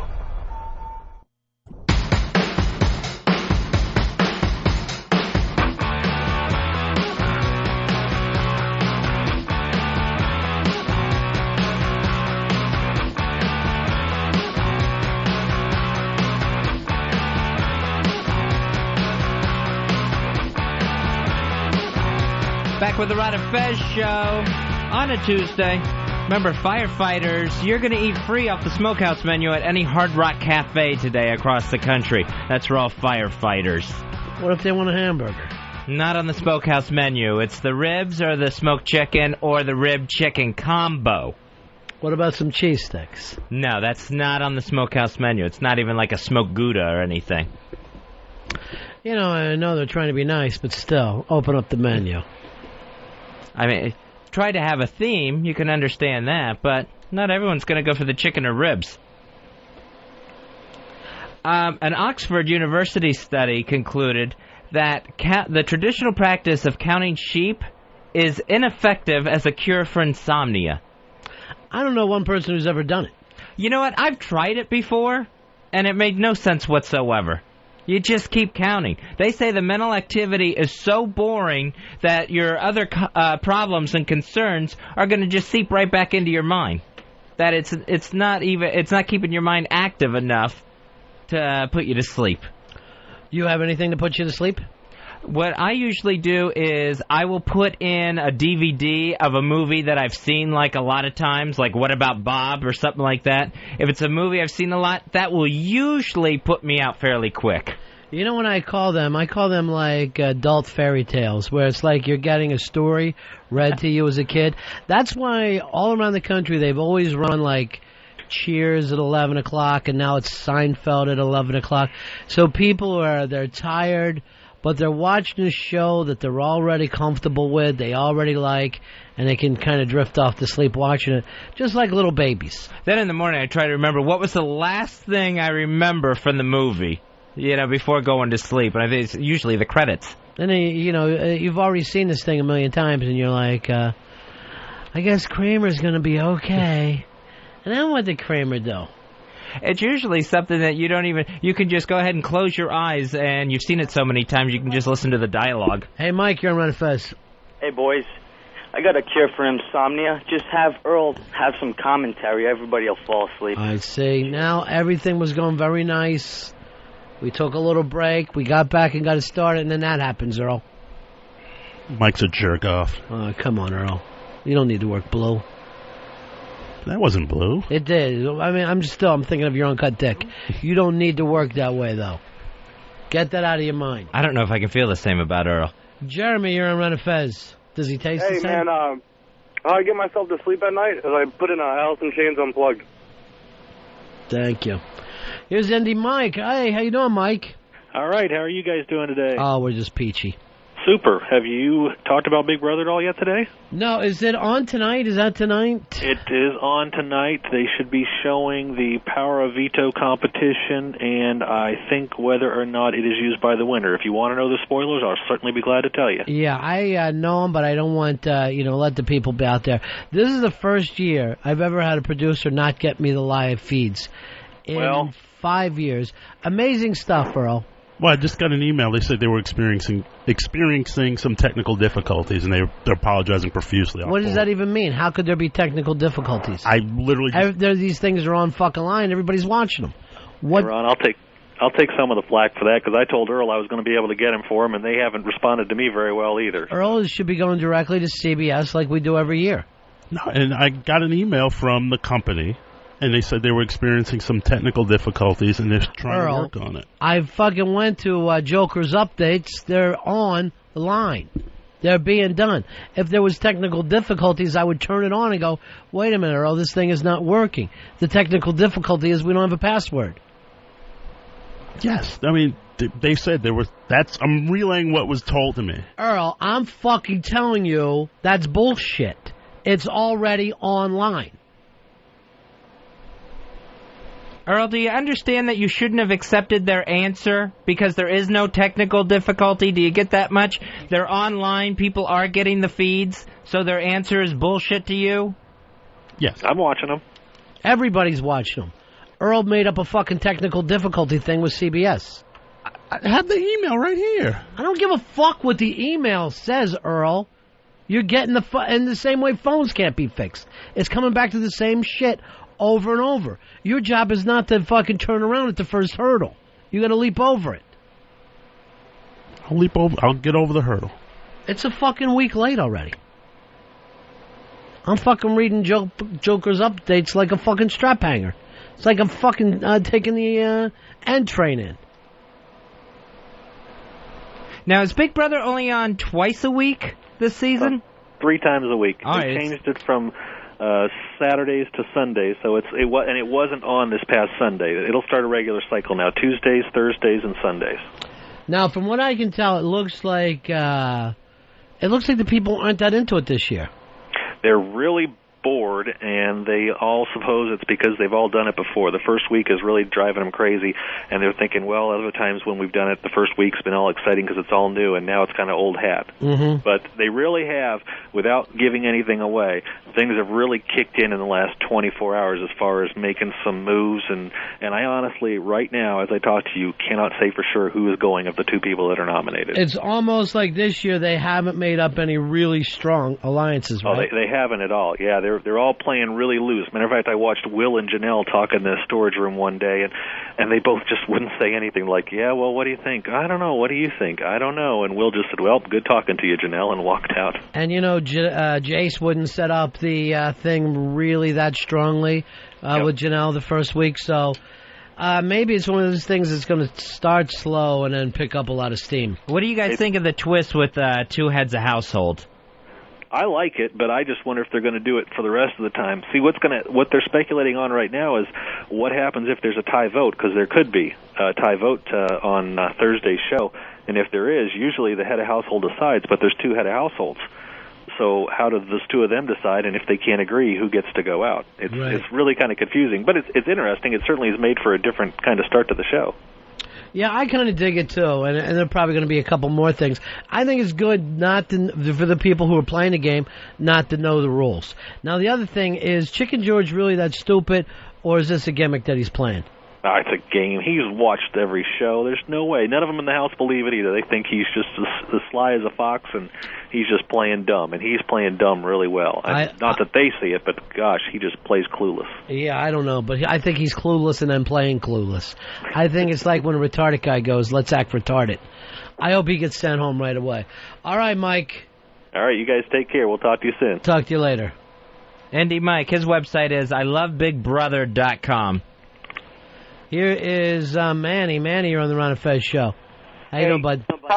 Good, buddy. Hey, Earl's problem is that he's got his number. When he calls and asks for something, they already know we can blow this guy off. Kingdom come. He has already left today. Where did he go, Dave? I think he had to have a bowel movement. He's very nervous, very scared. Does it seem like he's up? I've never seen him leave a show like this before. He's never done it during the show. Well, he's done it once. What did he say? I got to drop mud? No, he just said, I gotta go. I'm sure he somehow tied it into biscuits, whatever he had to do in the bathroom. Send me an intern down to check on him. Just see exactly. Take him down and just have him run back. I love this started off, we went like, is Earl going to hit the point where he hits the wall and freaks out? He's not, but now apparently he's down shedding. Yeah, he's gone. Uncontrollably. Bronx Johnny's going into I let everything drop again until he made up that lie about technical difficulties. There's not fucking technical difficulties. Jeez, I don't know where he got that from. But, I don't know. I didn't ask you to speak for him. Okay. I was actually talking to Fez. Sorry. Oh, that's good. Hold on. So at some point in my life, I'll be so desperate I want to talk to you and I'll say your name. Got it. But the problem with Earl is he gets handed an excuse that he knows is BS. He's not that dumb to think that there's actual technical difficulties with the Big Brother online feeds, and then just accepts it. That's the problem. Is that the problem, Earl? No, that's not the problem. I'm going to work on the problem. I'll work on it right now if you want. Where were you all this time? I just went to the bathroom. What happened? I literally went to the bathroom. I was going to bed and I went to take a piss. Oh, he thought you had the shits real bad. No, not at all. I mean, I would have told you if I would have told somebody. I was like, I'm taking 10 or 15. I'm feeling really bad, but I just went to use the bathroom. John, you're on Ron and Fez. Hey, Roddy, how you doing? Oh, God, with the same fucking question time after time after time. I'm fucking great, man. I'm fucking glad that you're great. Hey, Rodney, I just wanted to say, I'm in sales. If I treated a sales call like Earl does his job, my kids would be fucking eating gruel. I mean, you can't just, somebody says, oh, well, I'm on it. Fucking, you got to take the next step. You got to step up to the plate and go, all right, well, this guy says no, let me find something else. Oh, jeez, let me get him off the air. Where did Earl just leave while I'm talking to this guy? He said he had to make a phone call. Who's he calling? I asked him. He wouldn't inform me. Send an intern to find out. He's going to try to fix that problem now, right? Is what he's going to try to do? We'll find out. Try to fix it during the show? I'll get Bronx Johnny on it immediately. All right, here comes ADF. And come on in, ADF. Come on in. He was going to come in today at noon. He shows up 1:30. Hey, how's it going? Hey, ADF. ADF, why so late today? I thought it was on the east side for some reason, but it's not on the east side. It's on the west side. What's on the west side? This place. I thought it was 111 57th. I thought it was like that way. You've been here before. I know, but it's been a while. My memory not so hot. Are we still considered east, or are we west 57th? We're west 57th. So it's 5th Avenue makes you west, right? Exactly. We're west of 5th Avenue, so we're west 57th. You know, that bugs me because 5th Avenue isn't the middle. No, there's a lot more west than there is east if you use 5th Avenue as the boundary. Yeah, I'm not going for that. But Grand... Oops, sorry. A Grand Central. Not Central at all. It's all the way on 2nd Avenue. Good point. Dave, give me the update on Earl. He's got to be shitting to keep going back like that, and he's just giving out different excuses. Where's Earl? He says he's calling CBS to find out the Big Brother feed. Why is he doing that during the show? Why now has he decided to take it upon himself? I don't know. He's a mystery man. And I think he's shitting, too. Dave, you're on Ron and Fez. Dave, go ahead, buddy. Yeah. Oh, hey, about Earl taking so long to get things done. On O&A, one time it took him like 12 hours to hang 9 pictures, so how fast do you expect him to get other things done? You know what? That was NEW, Earl. We became accustomed to XM Earl. We felt like he was on top of things. He was pulling things together. I don't know. 6 months ago, he was going to make that picture hanging image of himself disappear. Kevin, you're on Ron and Fez. Hey, Ronnie. Yeah. What the fuck, dude? What's up your ass today? You didn't get laid last night? What's going on? You're on everybody's ass. Yeah, I know. I don't get it. I mean, I have those days too, you know? Shit. If I did that to everybody every day, goddamn, I'd be dead or something, you know what I'm saying, bro? Yeah, I know. I got things going on. I don't always get into my stuff, but I got somebody I'm close to going through fucking chemo today. So I should even be there, but I'm here. And, you do what you do. So you know what? Shit rolls downhill sometimes, Earl. I can't fucking help it. I'm not sitting here as a statue to justice. It doesn't work that way. Mike, but at least all Earl's buddies pulled dead in there. They're all defending him. Mike, you're on the Ron and Fez show. Hey, buddy. Yeah. Listen, Ron, I feel for you, man. You are the backbone of that show. Oh, I am far... This show has no backbone whatsoever.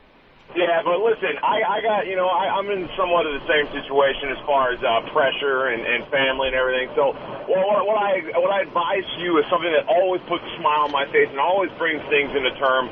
Joe Pesci, the song is called I Got News for You. Joe Pesci, I Got News for You. Maybe that'll turn me around. That will definitely turn you around. 268-4939. All right, way to go old school for us. I'm not familiar with this song. I know Joe Pesci has put out an album. I know for a fact he's one of the finest singers of all time, and he did a much better job with Got to Get You Into My Life than the Beatles did. Do we have any Joe Pesci?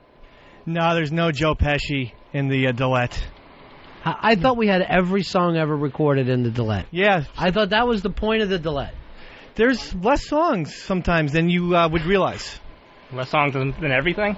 Nice, ADF. Way to fucking rip him. Even though you couldn't find the building for an hour and a half, and you bugged me about getting a job here forever, and then this first time I go, hey, come on in. He can't find the building, even though he's been here before. Yeah, if you work here, you're going to have to do a little bit better with the map quest. No, you were going to take us out to lunch today, but we have things to do, right? Plans, yeah. Where were you going to take us? Oto. No, that's owned by who? Mario Batali. Now, it's easy to get into for lunch? Oh, yeah. Yeah. Not that bad. I mean, they got those little marble things, like a big, chest high, like an Italian railroad station. Yeah, I don't fucking go for that. I got to have a table. Yeah, well, they got tables in the back. Yeah, that's where I'll be. Yeah. I'll be in the back. I don't like any of that kind of lean and pretend I'm in an Italian railroad station. Where's this place at? It's on Fifth Avenue and right in front of Washington Square. I mean, What's it known for? What's the main food it's known for? like pizza and wine. Really? Yeah. It's good, not too expensive. I mean, you can spend a lot of money on wine if you want to. Yeah, you know what? If you stay away from wine, you will really help your cause. You will really help your cause in a nice restaurant. Tony, you're on Ron and Fez. Hey, Ronnie, don't give a fuck how you feel, man. Fez, Diabetics Unite. Hey, and as far as going to sleep, all I got to do is listen to some Black Rock Coalition, and it's lights out. Funny stuff, Tony. Funny stuff. Here's TJ. TJ, you're on Ron and Fez.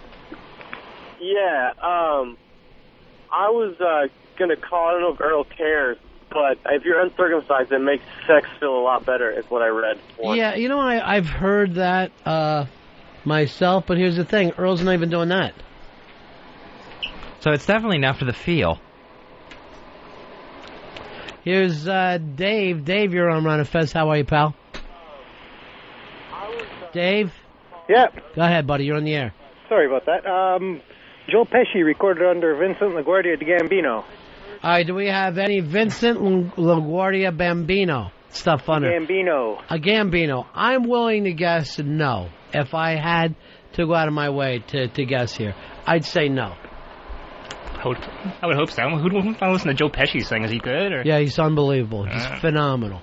No Vincent LaGuardia Gambino. No, none of that is currently in Duet. Bambino. Okay. No, it's not Bambino. Oh, no? Are you... Gambino. All right, I'm really disappointed in the supercomputer today. That thing is about as much as any jukebox at a Waffle House in Asheville, South Carolina. Or is it North Carolina? It's got Ring of Fire in it. That's about it. Chris, you're on Ron and Fez. Hey, what's up, pals? Yeah, buddy. I just got a quick question. Why the hell is Earl going to the bathroom during airtime instead of a break? Why don't you guys just get up and go to lunch or something during the airtime? Have some fun. I don't know what has happened with Earl today. I think I pushed him too far. I want him to have his breakdown on the air. He's doing a work stoppage, is where he's going with this.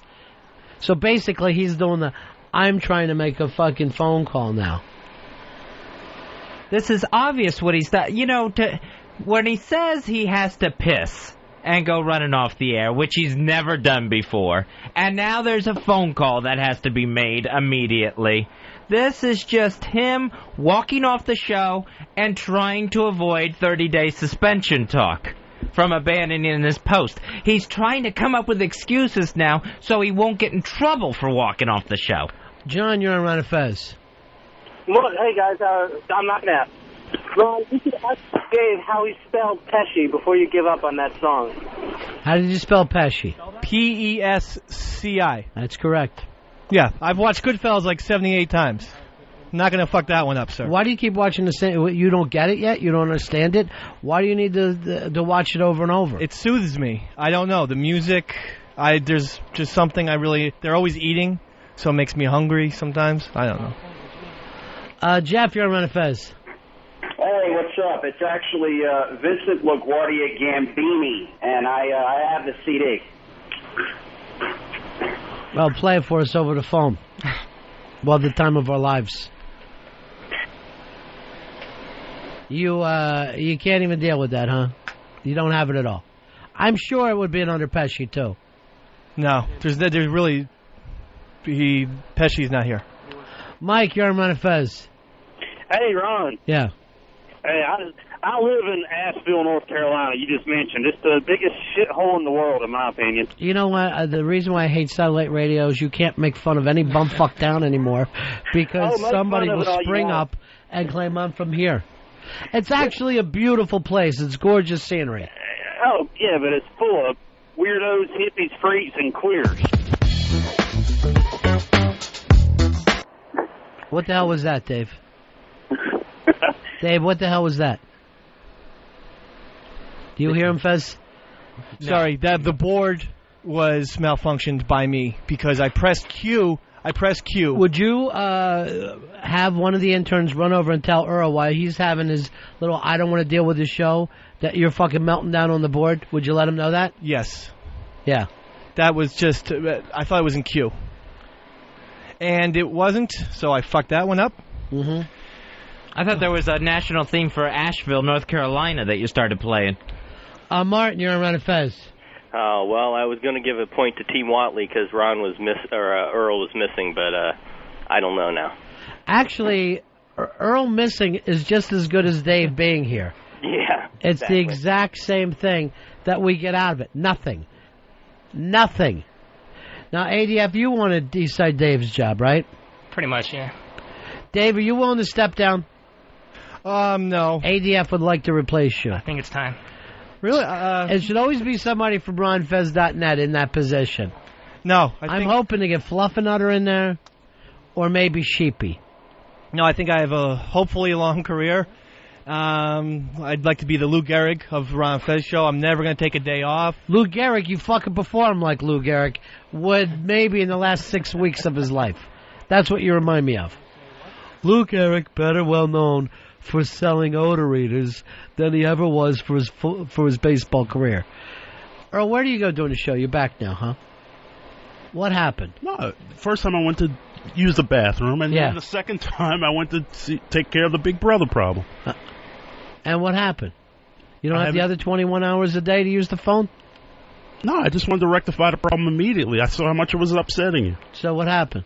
No, Earl, that's not what's upsetting me. That has nothing to do with it. I could give a shit whether I ever see that show. It doesn't really matter. What matters to me is that people stop fucking with you, and you stop this thing where you give up the first time somebody puts up a wall. It wasn't giving up at all. It was just that was the situation at the moment, and I couldn't obviously respond to that situation at the moment. But then I did, and then I just got on the phone. I'm trying to track someone down and see what the hell's going on, because it is bullshit. I like the fact that you said hell. That means a lot to me. No, it has been a week, and then you've never been crapped on like this in 5 years. It's unacceptable. I know, but you're not Rory. You're not Wonder Boy. I don't expect you to be. No, you're not Al Dukes, obviously. No, but at the same token, if there's something wrong with that's the perfect word. No. Token. No, I'm not a And this keeps them off our back by taking you. So did it get rectified in the time that you took during the show to rectify it? That's the bottom line. No, it hasn't been, and I'm trying to get the problem corrected, but then I heard a Little Hands of Concrete here on the board, and I was asked to come back in. I like that. I like that angle. You take him down a peg. You take him off that red-headed pedestal he had set up for himself. Here's Sean. Sean, you're on Ron and Fez. Hey, buddies. Yeah. Ronnie, I want to say thank you for tearing down that wall for us. This is the second time in about a month or so that you've gotten on Earl pretty hard. You remember the day you showed up a little late and Earl didn't play long enough music for you. Oh, yeah. And you are a radio hero to us. We get concerned, but hey, don't let Dave step in here and chicken hawk, because remember, this show's gone downhill since he's been there. And Earl, we still love you. Thank you, buddies. I don't know what the hell that was all about, but yeah, I got to agree, the show has gone downhill. I think that was a vote of confidence for Earl, but other than that, I don't think there was much there. Do you agree that the show's gone downhill? Yes, the show has gone downhill. I'm sorry I let you down, Fez. That's never been my intention. You've never let me down. Phil, you're on Ron and Fez. Well, you're telling me my show's downhill. Now you're saying my show's downhill. Phil, what's up? Buddies. Hey, tell Earl he's not done picking cotton yet. Get back in line. The fucking show is still going. Come on. Earl, I'm sorry you had to hear that. I don't like it. I'm going to tell you the truth. I don't like it, Earl. It's easy and it's unfunny. And what a shot coming from Arkansas. You know what? Here's the thing. Let's stop making fun of people's homes. I'm telling you, I'm not going to put up with prejudice. And what's the first thing you do? You put a bunch of people in together. Can I remind you somebody else is from Arkansas? Hillary Clinton, your fucking hero. That's Bill. The woman you batch to? Bill is Hillary. There's no fucking difference. There's a blonde wig. Jeff, you're on Ron and Fez. How you doing, Ron? Yeah. Oh, sorry. I apologize. I don't care how you're doing. I don't either. I really don't. What would you do if Earl walked into the studio, punched Fezzy in the chest, punched you in your nose so you tasted your blood, and then walked over to Dave and goes, "How's that for passion? I'm in charge." I would fucking love that. That would be my favorite suicide attempt of all time. Earl, go ahead and do it. No, you would stomp. Never. I would probably, maybe I'd have respect for you. You would stomp a hole so far deep into me, No, you could make a well out of it. I think we would all have new respect for you. I really do. It would be better than, the gas thing the doctor tried yesterday. Peter, you're on Fez. Hey, what's up, pals? Hey, buddy. I got a way to solve this whole Earl problem. Why don't you guys call up his mom, bitch to her about all his fuck-ups. She'll come down and whip the shit out of that boy. Earl, would your mom actually, does she know what you do for a living? Yes, they both know. My mother and father know what I do for a living. And do they like it, or are they disgusted by it? They're pretty happy with it. Particularly my father. He was like, hey, you're doing something you love. So, he's like, if you're doing something you love, go with it and be happy with it. Go with it. All of you. Dave, you said your mom has listened to the show a couple of times, right? Yeah, she listens and is usually a little bit frightened. She doesn't like the cursing, some of the sexuality, stories of acid. What about the beatdown that you get? Does she mind that at all? A couple times she calls me and says, are you okay? Is everything all right?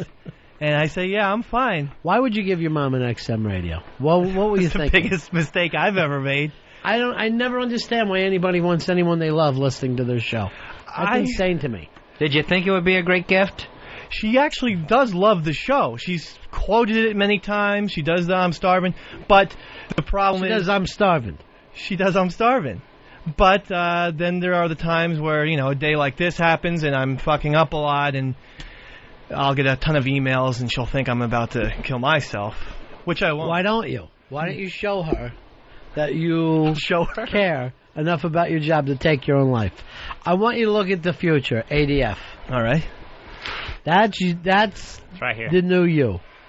That's the new you. Not as many tattoos, that's... All right, hold on. Let me hold my side for a second. Let me catch my breath when you're being funny. All right? Go ahead now. Pick it up. He's got thicker glasses. And some guy, you're on Ron and Fez. All right, guys, you're killing me. I feel like I'm watching my parents split up again. And, I love you guys so much, and we got to come together, support each other through these rough times. You know what? I'm going to tell you the truth. This started yesterday. When Fez was all pissed off at me yesterday, he was all upset, and it's bleeded over in today's show. Well, what happened was my parents' 50th anniversary party got ruined. There was a gentleman there that was speaking. There was about 100 guests, and he asked Ronnie for some information about me and some characters I played on the radio that he could mention in his little speech. And Ronnie gave him erroneous information, and the man was bringing up characters like Dirty Sanchez, the Mexican character, and things like that in front of my parents and their guests. Hi, you're on the Ron and Fez show. Hey, what's up, buddies? Hey, buddy. Hey, I just want to point out, Earl keeps referring to what he does for a living. I really still haven't figured that out. He seems to do nothing. Well, we all do nothing for a living. We can't take that away from him. We just want him to do nothing better. That's all. And a lot more of it. Dave, why don't you get up and get out of here? You seem like you're confused in this room. No. You're staring at the mic. Go ahead, get up and go. Get up and go. Send Bronx Johnny in. Send Bronx Johnny in. Maybe he wants to be here. Just dealing with it over and over and over. Come on in, Johnny. It's Greg, boss. What's happening with you, Bo? Chilling, man. Yeah? Yeah. A little bit of an ugly day around here today, huh? Yeah, a little uncomfortable. Sure. How's things happening with the Yankees? They chilling, I guess. They coming off a little losing streak out in Tampa, but, fuck it. Yeah, what are you going to do, right? They're going to be in the playoffs the end of the year, right? Hopefully. You got a new chick in your life since the Frenchie thing? Yeah.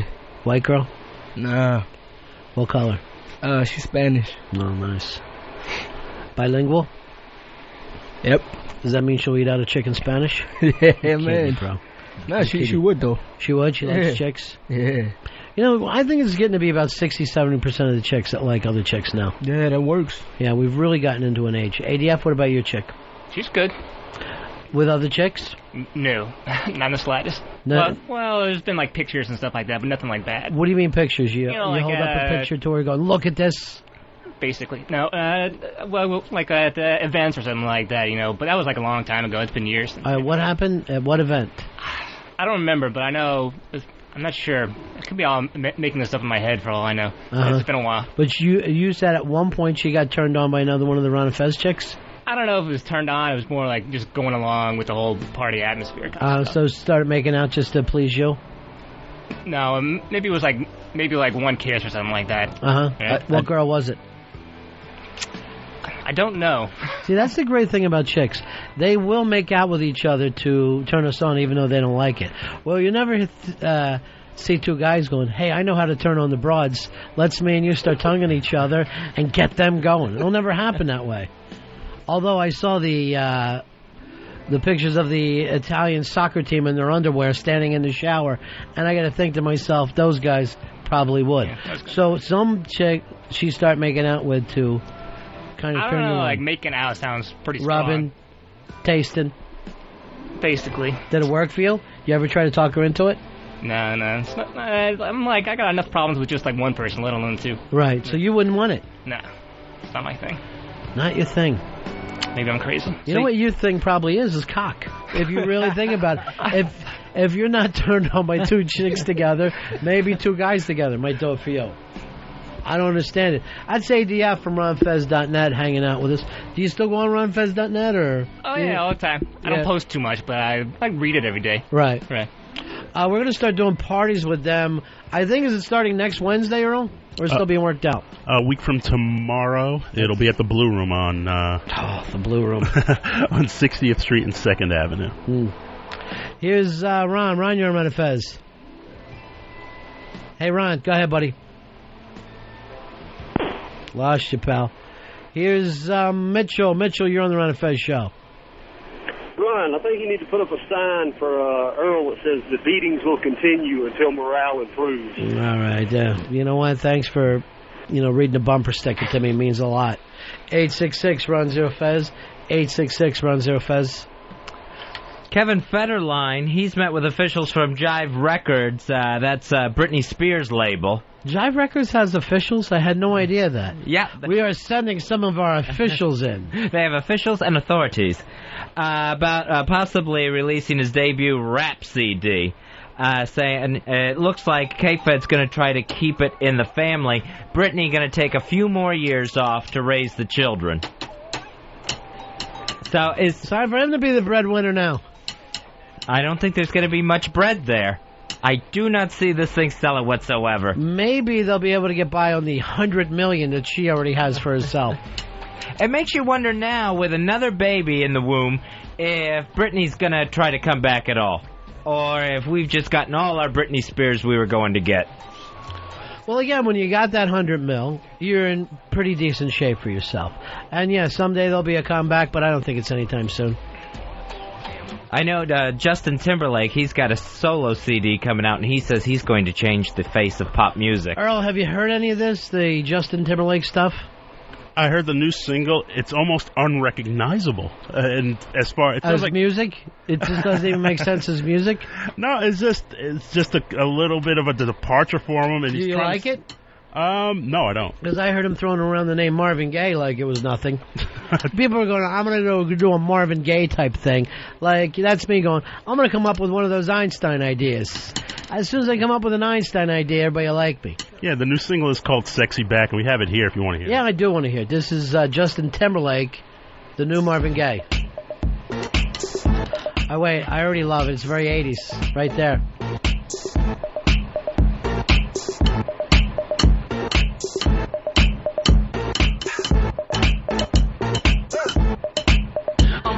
Sexy back. Them other boys don't know how to act.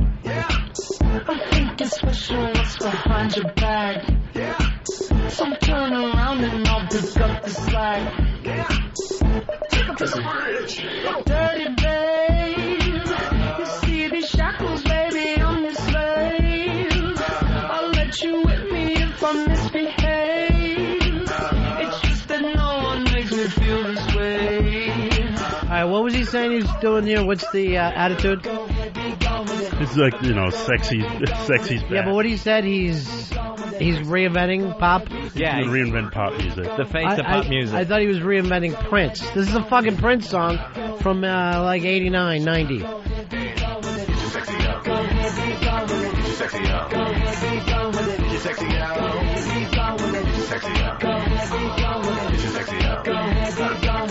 See, this is the kind of stuff 3 o'clock in the morning in a club people might be dancing to, but you're not going to be listening to it in your car. Yeah, okay. Not working for you at all? No, it sounds. I never heard Marvin Gaye talking about whip me. This sounds really weird, man. Also, Marvin Gaye could sing his fucking ass off. I don't know what this is. Hey, Jeffrey, you're on Ron and Fez. Yo, who's this ADF, man? He sounds like a castrated midget. ADF is a castrated midget. He's a very small midget who's had his penis removed. ADF, you're getting a bad vibe here because you're, I don't have much of a radio presence, I would say. Yeah. I'm more of a behind-the-scenes kind of guy in my imagination. How far behind the scenes do you think you should be? Like maybe like outside the door at this time. Do you feel like you should be producing the show? I don't think I have quite the experience level that you're looking for. What job would you like to work in radio? Associate producer. Associate producer, so the redheaded job. You know, if I was listening to this show, I would say to myself, yeah, I could do Dave's job, no matter what. I had the phones that one time. Yeah, how did that go? It was good. Yeah. I was going to let you do them today, but you showed up an hour and a half late. Yeah, sorry about that. Because you couldn't find a place. Where it's been. Yes. As many times as you dropped by. Randy, you're on Ron and Fez. Big Ass 307, buddy. Hey, buddy. Yeah, hearing those vocals, he sounds like Tim Curry from Rocky Horror Picture Show. Yep. It could be worse. Ron, you're on Ron and Fez. Hey, what's up, buddies? Hey, buddy. Yeah, I've been listening since the WNEW days. I really like the show. I gotta say, though, you guys having this problem with Earl. I think it's a little weird that Earl thinks he cares more about the show than Ron and Fez. He said he cares more about the show than anybody else. I don't think it would be that difficult to care more about the show than me. And Fez, you haven't cared about the show in a while, have you? No, I care about the show. Don't lie. Yeah, I care about the show. I mean, really care. Yeah, I really, really care. Earl, do you believe him? No. I don't either. I don't believe that you care, and I know I don't. ADF, do you believe him? I do believe him. Thank you, ADF. Matt, you're on Ron and Fez. Yeah. What's up, guys? Hey, buddy. Yeah, I'm 14, and... All right, hold on, enough there. Hold on, I'm going to put you on hold, let Fez talk to you off the air. Get a home number. Hey, my home number? No. What's up? I'm going to let you go, kid. I don't know how anybody can be a pedophile. Kids are so fucking stupid. If I was a pedophile, I'd spend all my time looking at the kids like this. Think! Think first before you act! It would be way too frustrating. I don't care how tight their little asses are. It would be way too frustrating just to communicate with them. That's why all it takes is some candy and comic books. Just no brain power there whatsoever. Did you know this? Mattresses have an average lifespan of 8 to 10 years. Yeah. Where they're, like, growing bacteria the whole time. I had no idea that you... I mean, I knew couches are the same way, chairs. That's why when you have antique furniture, it's a fungus. Yeah, I had no idea. I mean, I knew you could wear out a mattress where, like, you're putting a dent in it. I bet you could, brother. I bet you could. Thank you. But I didn't know that that's the reason to get rid of a mattress, because it's just becoming the petri dish. Anything like that. That's why antiques are kind of gross. Particularly those old couches. Remember when you were a little kid, you go to your grandmother's house, you feel sick right from the get-go. As soon as you sat on her old itchy chair, it just felt like, well, this is awful. Every grandma's house stinks of one thing or another. Spareholder, you're on Ron and Fez. Hey, Fez, are you really butthurt about what happened, what you guys talked about yesterday? I think you're losing your passion for the show. I really do. Get over that shit yesterday. Let it go. Out. Well, it was just something that didn't have to happen at my parents' anniversary party. And yet it did happen, Fez. Yes, it did. That's the beauty of it. It did happen. And people were shocked and dismayed. I think people didn't get it. Well, I was shocked. Thank you. That's more truthful. Now, the one thing I do agree with you is that you're losing your passion. No, you have no passion, and even Earl pointed that out. Earl, you said he had none or very little? Very little, and it hurt me to say that. I know. It hurt. I don't think it hurt you to say it, Earl. No, it seemed to roll off the tongue. No. Finally, the truth. A lot of pain in saying it. Sure. Well, there was no hesitation in that response, Earl. It doesn't even sound like it was the first time he said it. Like maybe he said it to Wiki before. Yeah. Oh, I'm sure. Yeah, it sounds like things he's writing down on his notebook or something. ADF is hanging with us. He's from ronandfez.net. You going to marry the chick of yours, the one that you don't want to see with another woman? Yes, I am. Really? Yes. One of these days. Yeah. Would you like Fez to be in the wedding? I don't think Fez would want to be in the wedding. No, but would you like him to be? Would that be great? Yeah, that'd be great, but like, I don't want to invite people who aren't going to come. Do you have a best man already picked out? My brother. Yeah. Would you like to do co-best man and Fez can be there? If he's up for it. Yeah. When is it? I'm not exactly sure when. Let's do it next Wednesday at the Blue Room. Is that the name of it? Yep. Sounds like an awful name for a bar, the Blue Room. Like you're not even trying. Hey, Derek, you're on Ron and Fez. Yeah, I'd like you guys to change subject. I hear Fez talking about candy and competition type of molasses. I figured I'd call in and help you guys out before Washington calls in. Mike, you're on Ron and Fez. Yeah, of course Fez cares about the show. He doesn't want to go back to Pinellas Park washing cars and taking care of his Gilbert great mama. Tell us another mattress story, Fez. See ya! Ouch! That got me on every level. I should have gave us something. Call the day. Your mom doesn't look like the Gilbert Grape mom. Thank you, I appreciate that. She's not nearly that big. But really, tell us another interesting mattress story. Well, an adult bedbug can survive up to 1 year without feeding. How much is a human head weigh? I don't know how much a head weighs. It's a little joke from a movie. A little kid did that. These are little kid facts, that's what I'm saying. Oh. Give me another one, Fez. What do you got, a list of facts over there? Well, actually, it's things you may not have known about sleep and sleeping. That it's not dangerous to wake a sleepwalker. In fact, that, given the things that sleepwalkers do, you should wake them up, since some of them go outside, some of them have been known to go up on a roof. Oh. What else? Let's see, what else is here? In 1964, a 17-year-old stayed awake for 264 hours and 12 minutes. That's the world's record. I think I got a crystal meth record that takes that on. I honestly do. So he stayed up that long, and then he slept for 15 hours afterwards. That I think I've beat before, too. Which is not even close to a record, I guess, for the longest time spent sleeping. No, that would be Karen Ann Quinlan in her New Jersey coma. Beto, you're on Ron and Fez. What's going on? Hey, I want to ask Dave a question. Go ahead. Is that fucker going to the Blue Room Wednesday? Yeah, he's going to be there.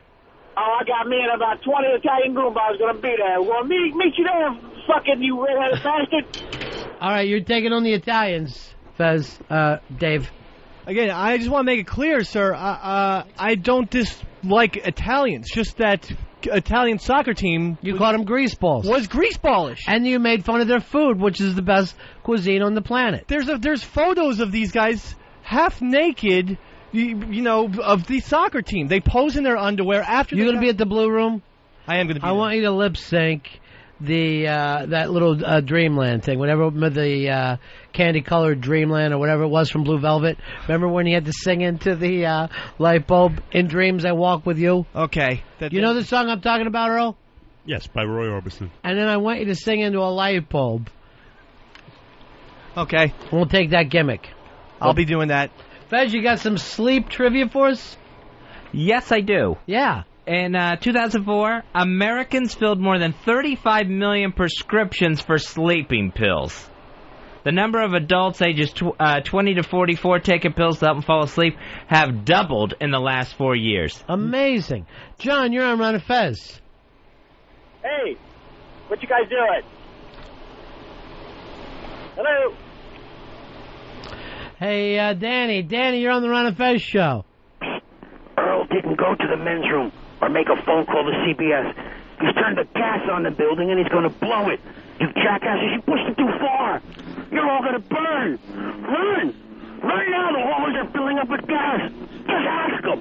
I'm on the 4th floor right now. Ask them. Fez, give us another sleep fact. Right now, to become a more integrated part of the European Union, Spain is launching a campaign to eliminate the tradition of siestas. Dan, you're on the Ron and Fez show. Hey, buddies. Hey, buddy. I miss shit throwing Earl. I think you guys better wake him up. I think he's sleepwalking, wandering around, and doing all kinds of fucking nonsense. Earl, you're picking up a little bit of a reputation here today. Hey, Dan? Oh, he's already gone. Make fun of his home state. What, Alabama? That fine, progressive state of Alabama? Earl, why don't you put together a little comedy routine for us? Why don't you put together 5, 6, 7 minutes for an opening mic night? Would you like to do it? I have a horrible fear of public speaking. I would bomb hard. You have a fear of public speaking? Yes. So you picked out communications as your major. Always makes fucking sense to me. No, I mean, like, this I'm comfortable with. Standing in front of a room full of people, I just become a ball of goo. I just can't do it. Let's talk to Norton, see if we can't get you on the corner and you're on your way. I will do worse than Billy Staples. That's how bad I am. First of all, nothing's less than zero. That's one thing that we understand from life. If anything, you're going to tie him. No, I mean, me doing stand-up is not a good idea. I saw a thing in the paper today. Who's the red-headed stand-up woman who calls herself the D-list? Oh, Kathy Griffin.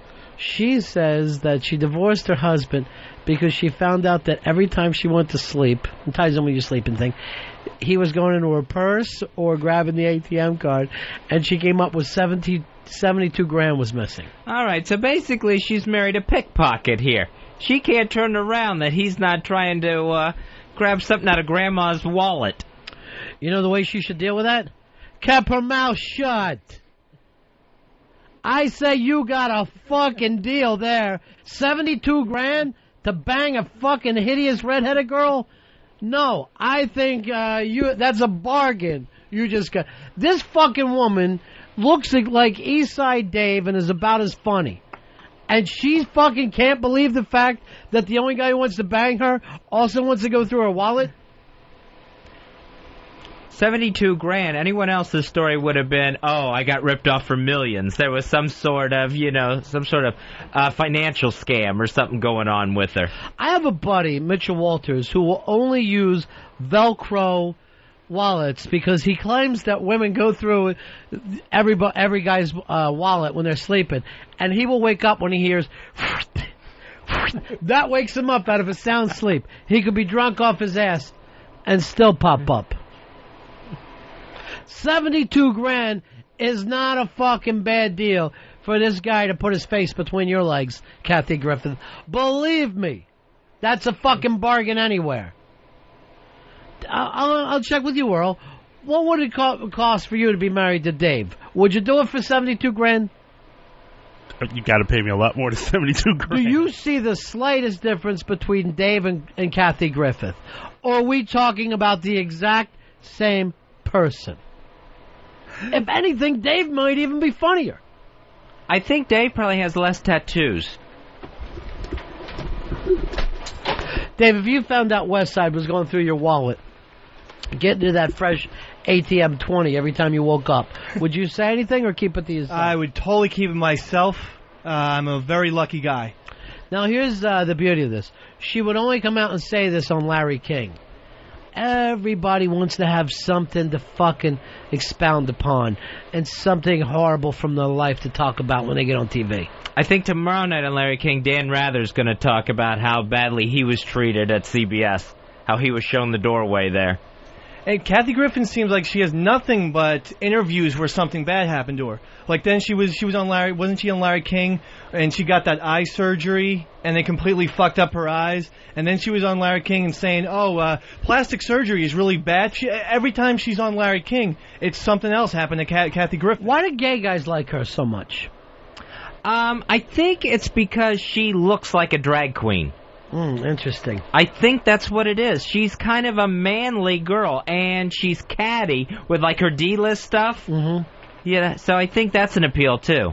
She's a big gossip, and gay guys, they love the gossip people. You know, they read the Page Six, and they do all that kind of stuff, and that's all she is. She doesn't have any jokes. It's all gossip about other celebrities she's run into. And what about you? You got jokes? I don't have any. What's that like? Kathy Jr.? What's that like to show up and have nothing?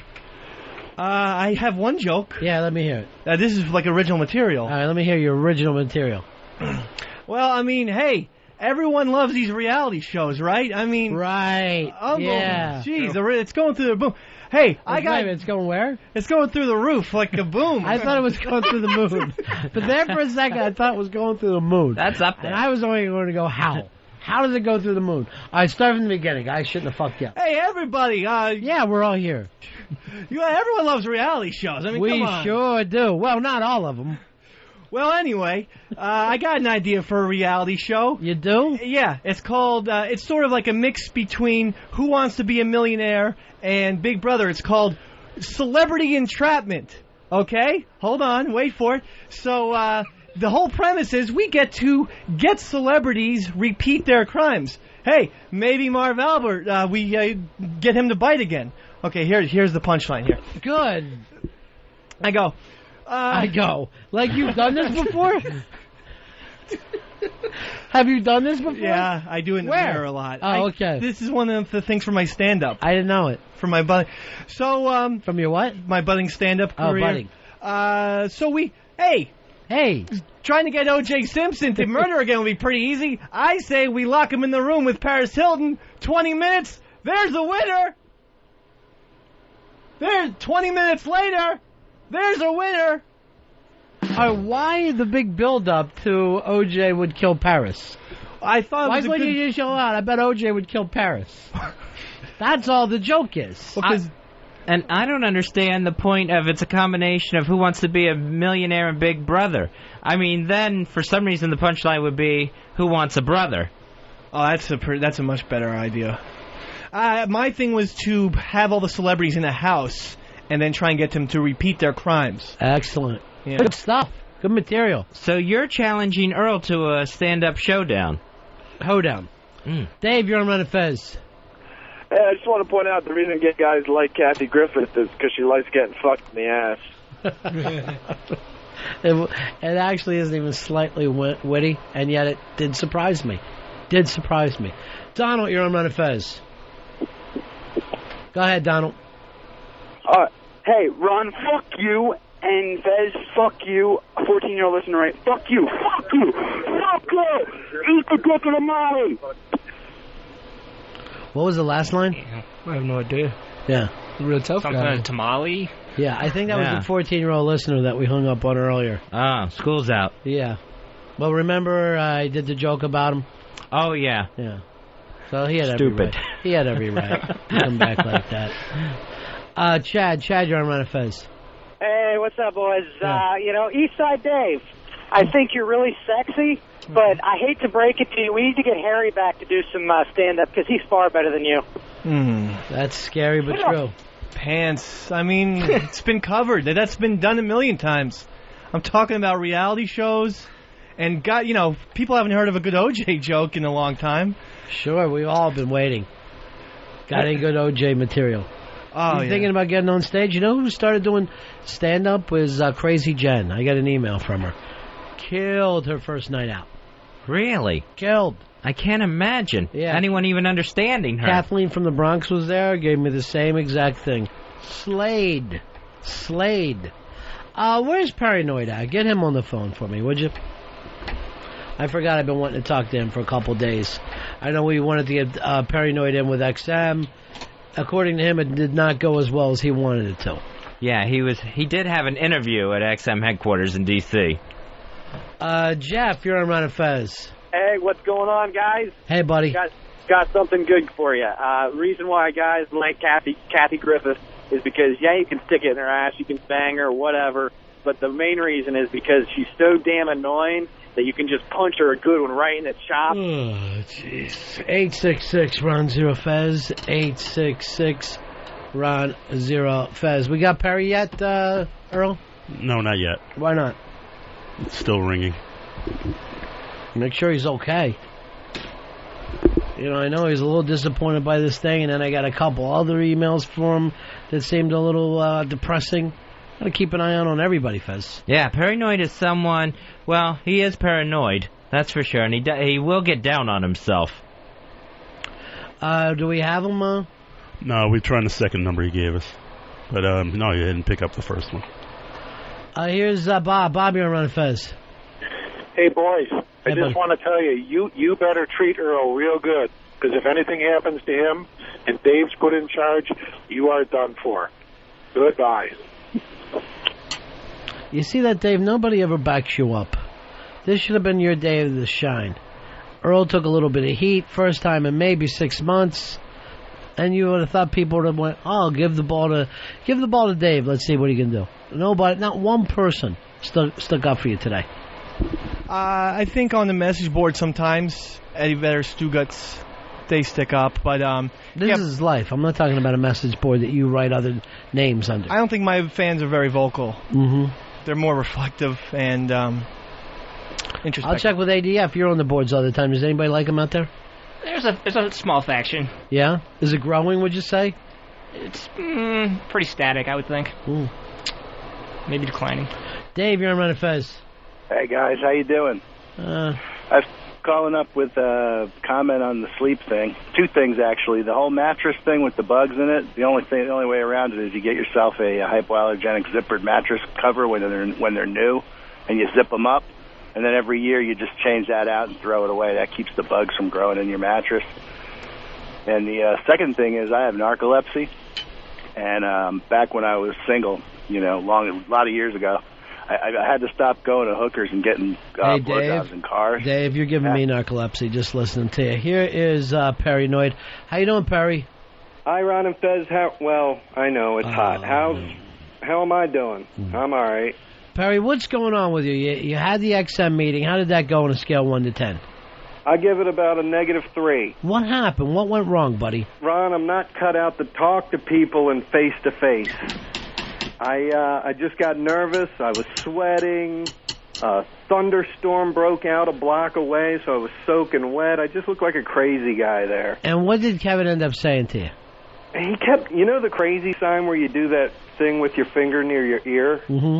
He literally was doing that, like, to people behind me. No, I think maybe you're making that part of it up a little bit. I don't know. It didn't seem good. Kevin was just, he was supportive. We talked. You know, sometimes I tend to see the negative in everything, so who knows. So maybe something might work out for you, right? I doubt it, but, you know, never give up, right? No. Never give up. Keep plugging away. How long did the meeting last, Perry? I'd say about 30, 45 minutes. That's a lot of time for a guy to give you. Well, he must have saw something there. Hey, we sat and listened to Bruce Kelly for a little while. Oh, you can't beat that. You know, so we had a good talk, and I learned a little bit about what I should do and how I should present things. He gave me a lot of great advice, actually. Now, you said, though, you're finding yourself in a little bit of a strap situation down there, right? Yeah, it looks like I'm going to be booted out of my place here pretty soon, and I'm just looking for work at this point. I thought you were left to. I thought that place was left to you. No, I was left some money when my parents died, and I don't know where it went. It just went so quick. And did it go into dope? No, I'm trying to get a job, Ron. Oh yeah, good point. You know, but you know, sometimes paranoid goes a little far with the partying. So you know, nobody put me in this position but me. Any day now, my utilities will be shut off. You know. The paranoid haters will have a good laugh at that, but I'll bounce back, goddammit, and when I do, I'll own the fucking radio world. That's the attitude, Perry.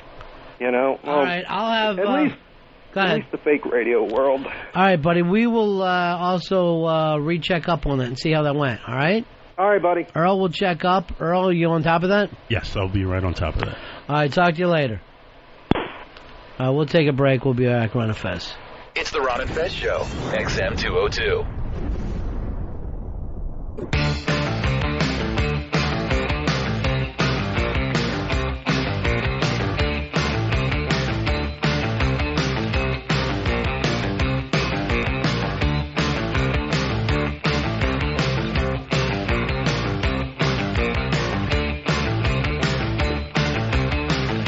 Fez show.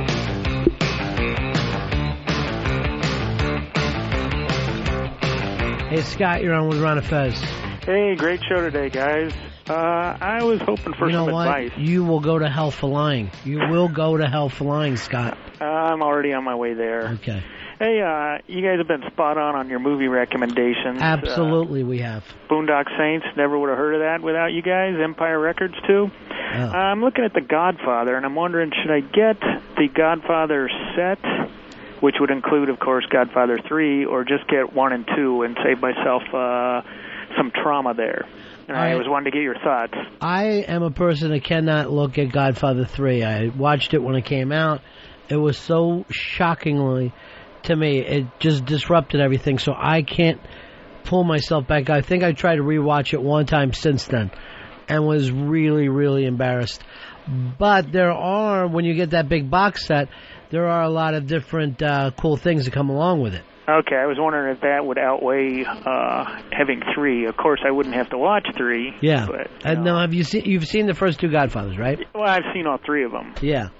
So, but this is something you want to own, but you're wondering about which route to go. Yeah, having Godfather 3 in your house. Right. Yeah, that's what it comes down to. Because I saw that there did look to be a lot of cool things on. Yeah, I mean, there's great making of stuff. There's great. I think they even have the screen test and stuff in there.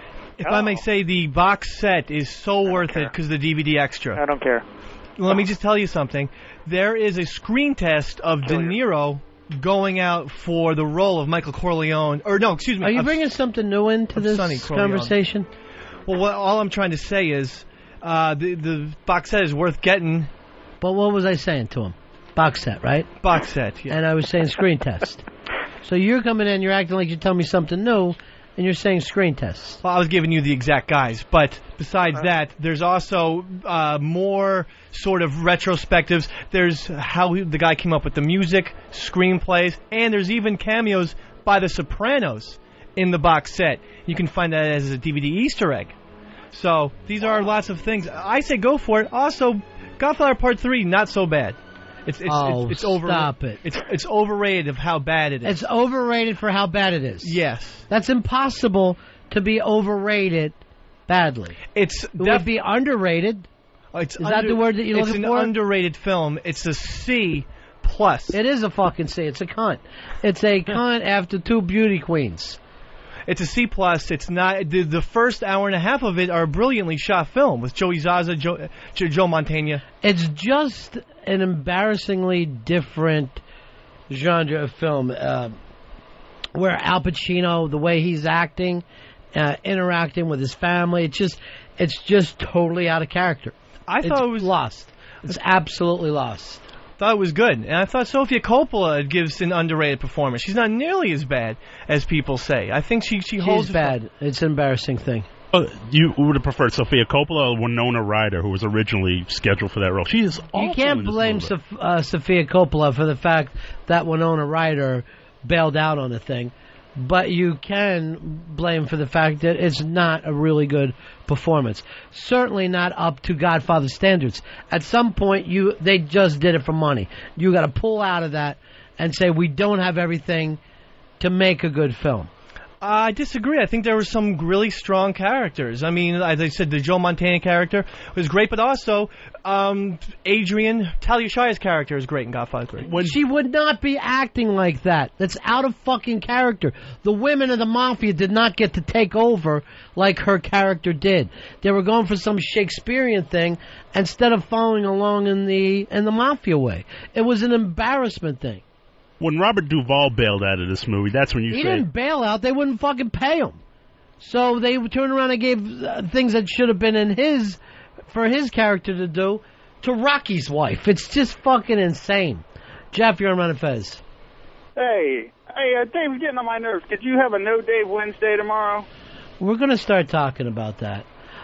Stan, you're on Ron and Fez. Yeah, I really think that Godfather 1 was underrated for how good it is. I agree, Stan. That's someone who understands, I think, unless he's... Shut up, Dave. Hey, Ron, making fun of you. I made fun of Fez. Can I get a T-shirt, please? What's that? I called before. I was Mike. And you said you should give me something? I don't even remember it, but hold on, I'll give you something anyway.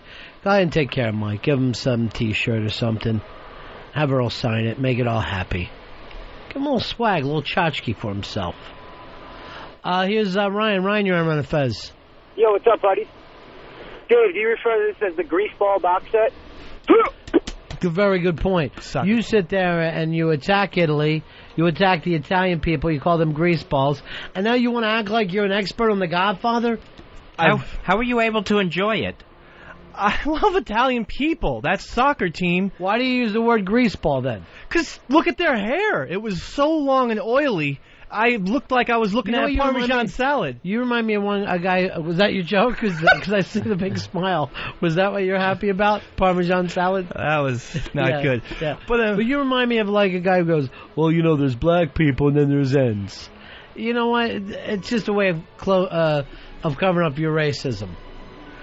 I don't agree with that. I mean, you can like, sir. One of my good friends calls me a drunken Mick, and he's Italian. You are a drunken Mick, though. Well, I don't get offended by it. No, he's Italian. Because you represent that. It would have nothing to do with anything else. You're just a Mick with a drinking problem. Well, that's not about racism or stereotyping. That's just a statement. But then when I call him a greaseball, he doesn't get offended, and he speaks. You know, he's an Italian guy. Well, he's your gay lover. You guys have all kinds of dirty little words for each other. It's fun. It's platonic.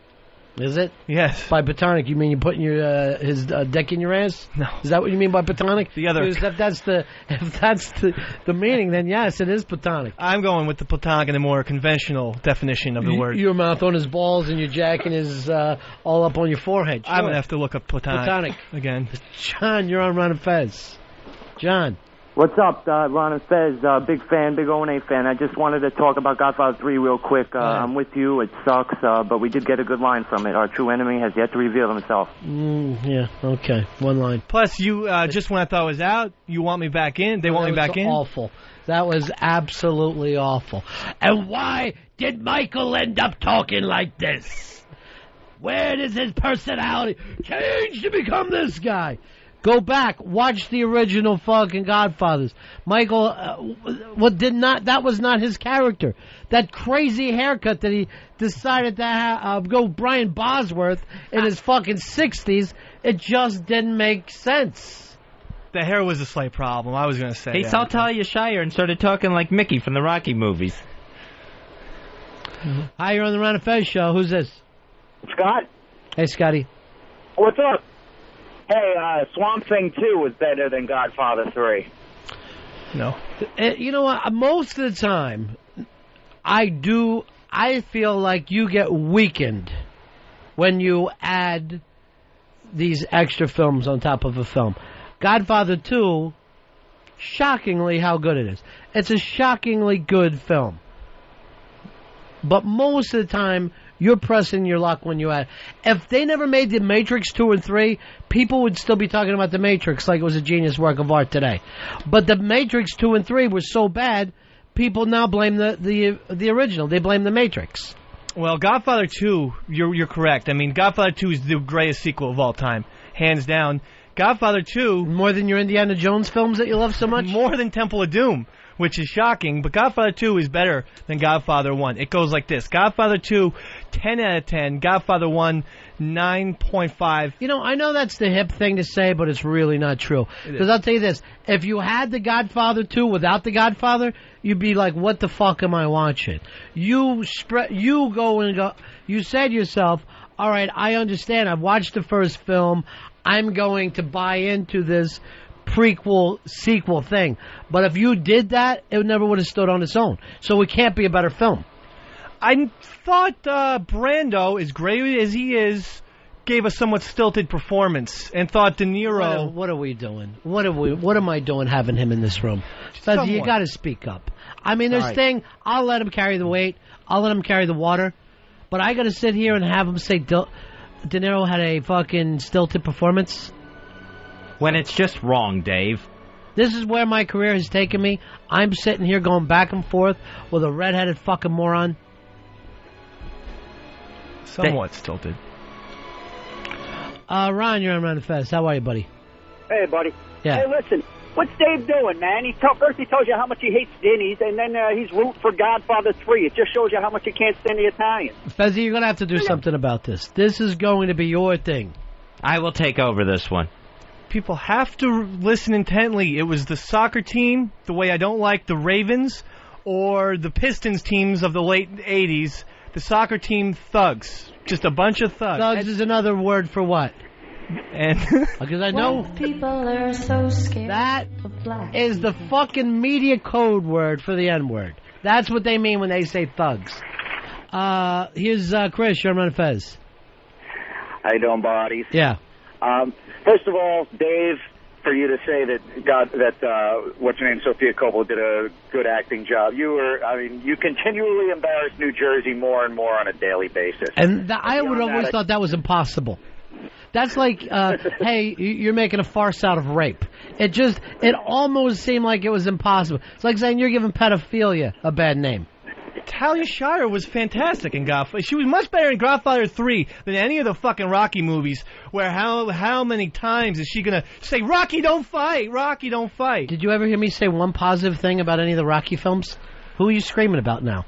When have you ever heard me talk about Rocky 3 or Rocky 4? They're all fucking garbage. That's my point. The sequels, it's a rare thing to pull off a good sequel. Talia Shire was extremely solid in Godfather 3. You're the only fucking person with that point of view. There's not another thinking person. Oh, no, let me put it this way. There's not a thinking person who would agree with you. Hey, Chris, you're on Ron and Fez. Hey, buddies. Yeah. Dave, I do think you're funny most of the time, but your movie choices are, you have insane movie hideous values. And Spider-Man 2, just as good as Spider-Man 1. Oh, I absolutely agree. They're both shit. I honestly think both those tubs of shit are absolutely equal. Spider-Man 2 is a fantastic film. And that Tobey Maguire, wow. He is he's the Talia Shire of Spider-Man. Put him up there. Bulls Balls, you're on the Ron and Fez show. Dave, you are so full of shit. Fez, please step in and shut him the fuck up and get him out of the room. I disagree. He goes down such a slippery slope so fast with the defending Godfather 3. And just to be annoying. No, really, if you there's no other reason he does what he does except for the fact he wants to be annoying. Look at the film indifferently. Don't let the media hype you out. Yes, the media, their constant barrage of me over Godfather 3 has got me. Yes, the New York Times has pulled me into their liberal web. What are you fucking talking about? Just everyone hates Godfather 3. It's 16 years later. Pop it into your VCR. You know what? Everybody hates AIDS. Should I take another look at AIDS? No, but don't give AIDS a chance. My point is there are things that get so maligned. Godfather 3 is a perfect example of one of them. It's not nearly as bad. It's better than a lot of gangster films. I think it's better than Casino. It's better than a lot. Here comes Roddy. You know what? I didn't do it because Fez, I told you to handle him. I blame on you right now. The fact that he's in here screaming. Hey, Matt, you're on Ron and Fez. Temple of Doom, you stupid fuck. Are you kidding me? It's a great film, sir. I mean, you have Indy, you have Short Round. How come the other night when we went to Indiana Jones film that we even saw Karen Allen at? Was it Karen Allen? Yes. Yeah. I got her confused with Karen Black. Even you were cringing with embarrassment watching that film. Yes, Even you felt embarrassed about what you considered one of the great films of all time. Well, on the big screen, I didn't realize exactly how silly some of it was, and it was rather silly. But I think they hit their mark, or they hit their stride with Temple of Doom, perhaps. So that's a better one? It's not better than Raiders, but it's a very fine sequel. It's a very fine film. Even though you said the first one was embarrassing to watch. I said it's a great film that has embarrassing moments. I've noticed this. Every time you try to defend a film that you can't defend, you just start listing the actors in it. Of course it was great. It had Harrison Ford. Well, Ted, you're on Ron and Fez. Hey, Eastside Dave, you're a badass. Don't let them try to take you down. You stand up for what you believe in. I'm going to go hit my bong named Eastside Dave. Thanks, Gary. His name was Ted. Whatever. Gary's a really overrated bad name. Or is that the name that you've given your fan club, Gary? Or is that your own brother who called using the name Ted to defend you? My brother does have XM now. Is that right? Yeah. The gay one or the straight one? Please stop listening. Ma, seriously, everyone turn it off. What? No one knows that your brother's gay that you told us about? Of course they know it, but do they want me broadcasting it on you already national did, radio? Though. Well, I told us. Stupid then. I'm not ashamed of it. I have no problem. It was a bad decision then. It was a bad decision now. I make fucking stupid decisions from time to time. All right, let's drop it. Let's move on to something you're more comfortable with. Yeah, he's a queer. So your girlfriend blew a chef, right? Jesus Christ, can we move on from that? All right. See, and I don't know if you know how radio works, but once it's said, you can't yell, turn off the radio. CJ, you're on Ron and Fez.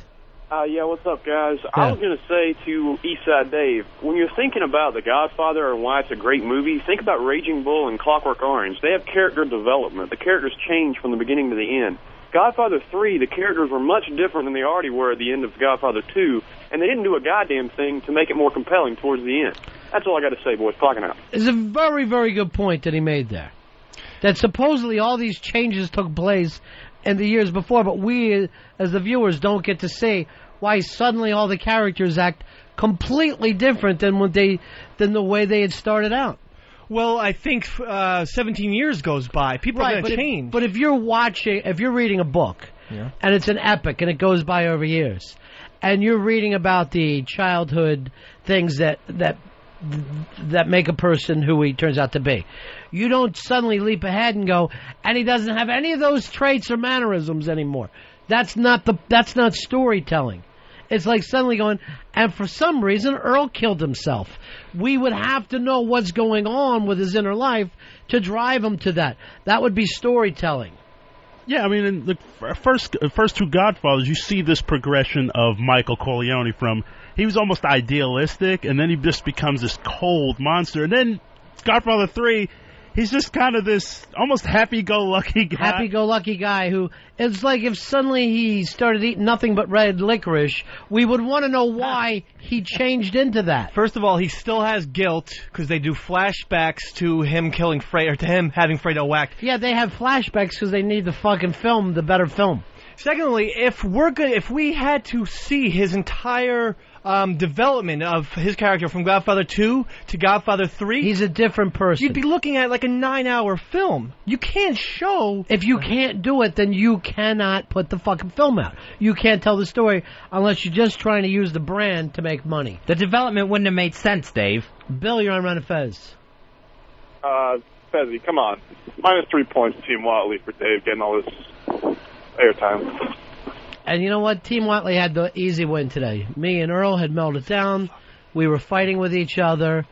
And all Earl had to do was to take that piss and leave Dave some responsibility to show the weakness of Team Watley. That board just went a little insane. This is why Earl is a champion. When your team plays bad and you still win, that's a championship season. That's the team that's going to get 100 wins. All you had to do, Dave, was not start hitting every button you could find on the board. And when you're talking about Godfather, don't add the word 3 behind it. Darren, you're on Ron and Fez. Hey, what's up, boys? Hey, buddy. Hey, all I got to tell you about Eastside Dave, I got to put it to you in a question. What's a couple of superstars like you guys hanging out with a Malacca like that? See you. Malacca sounds racist to me. And I wish Ani DeFranco would be hit for that. I don't even know what the term means, do you? I think it's something about my race. So now what? Just because I let the word greaseball slip, everyone's going to be calling me a mulatto or mulatto? Or You're not a mulatto. You're fucking far too pale for that. You would be like if a white person got together with a really white person. Mulatto sounds half black, or at least like 40% black. You can't even get a sunburn. That's how white you are. It's impossible. You are the belly of a whale white. It's fucking frightening. I put on my copper tone every day, though. That's why, you know, because to get the dog to pull your pants down while you're running down the beach. That's your idea of fun. You're driving me crazy. Paul, you're on Ron and Fez. Hey, Paul. Hey, what about the Kill Bill? volumes. What does Dave think about those? Dave, what's your feelings? Are you a Kill Bill? And you know what? Believe it or not, I talk to some people that don't like a Kill Bill 1 or 2. That's totally nuts. Kill Bill 1 is unbelievable. Kill Bill 2, even better. I am a bigger fan of Kill Bill 2. I love the speech that he gives to her at the end of the film. I think it's fucking classic Tarantino. Oh, it's exquisite. And the coffin scene is the best. I can't when discuss she that. gets buried alive. I can't discuss that. And they're throwing dirt on it. Yes, I can't discuss that. Oh, but it's too much. It's so claustrophobic. It's like you're making Earl leave. Earl is taking off. Earl, you okay? Did you bring up the scene? You just hear the thuds of the dirt getting thrown. Stop. Off it. Earl, you're having Earl Goes Extreme Week, right? Where you're going to be a rock climber. One of the things you're going to be is buried alive. No. With an oxygen tank and some water. Don't get the two mixed up. Why not? You need both. He can't breathe water. I started fish, isn't he? Thinking about that scene makes me hyperventilate. It was just one of the. It was such a cringy scene. Don't even bring it up. And I always thought if I got buried alive, I would much prefer to get buried alive without the flashlight than with. Because when you have that flashlight, I can't even think about that. I'm as bad as earlier. I need to be buried alive with a gun. I mean, you're in complete darkness without the flashlight. You know, if you have that flashlight, you're gonna turn it on and try to escape, and you're gonna see how cramped you are. I would turn it on. I would just make like little puppet faces up against the thing. Hey, Chris, you're on Ron and Fez. Fellas. Yeah. I gotta stick up for Dave a little bit. Terminator 1 and 2, Arnold's the bad guy in the first one, and then in part 2 he's the good guy. They don't explain how that happened, yet they're both good fucking movies. Of course they fucking explain it. Number one, he's two different characters. What? He's not the same character. He's new. The Terminator in Terminator 1 was destroyed. I thought he came... No, but he came... He's still Arnold Schwarzenegger. No, a different fucking Terminator came back. This one programmed to help the kid. Chris, did you ever hear about... I think Chris and I are right on this one. Yeah, me and Dave got this one pulled off. All right, let's do this. If I'm right, you quit. You quit the fucking show. Yeah. And Chris, would you be willing to put that up? I'd do that. I'd put that bet up there. Yeah, the bet is up there. Chris has to quit the show? The Terminator that Arnold played was different than the Terminator in the second. I won't do that. Another eyebrow. You guys just thought that the Terminator suddenly became nice for no fucking reason. Well, I thought the Terminator, that was his mission. I thought he's a computer. He got programmed to kill the Lil John, and then in Terminator 2, he gets programmed to defend that John Connors. Two different Terminators did. It's not the same guy. Well, they should have explained that a lot more clearly. They did. Everyone realized it. Chris and I are obviously, and I'm sure there's millions of Americans out there who are equally as confused. Good luck, Dave. Thank you. No, there's not one. Because anyone who's probably people who've never seen the film will be confused. Well, it was actually a brilliant thing because they found out through watching sequels, when you bring the bad guy back, people tend to cheer for the bad guy. Jaws, people started to cheer. Silence of the Lambs, they now cheer Anthony Hopkins. And Darth Vader, they started cheering when Darth Vader came back out. And people dressing up as him. So they go, what are we going to do? They're going to want the Terminator to win this. They went and made him the good guy. Look at Freddy Krueger. He was much bigger. In the first one, I don't think he was as big. He was just terrorizing the neighborhood. By part 2. So I didn't give enough examples. You feel the need to keep going on and give more examples? I thought Freddy should be added in there. I dressed up. Was that plenty, or you want to keep on going? You want to do Jason? Will we get to a point where we can move on? I think we can move on now. You sure? I mean, we've hit... we struck oil. Should we keep on digging? Go even deeper? No. Oil is... plenty. And Terminator 2 is where... Terminator 1, great film, I think. Terminator 2, they make the turn to comedy. And by the time they get to Terminator 3, it's just a laugh riot.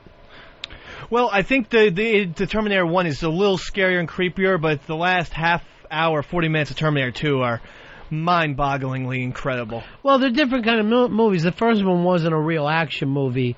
The way the second movie was just, let's see how many things we can blow up and explode.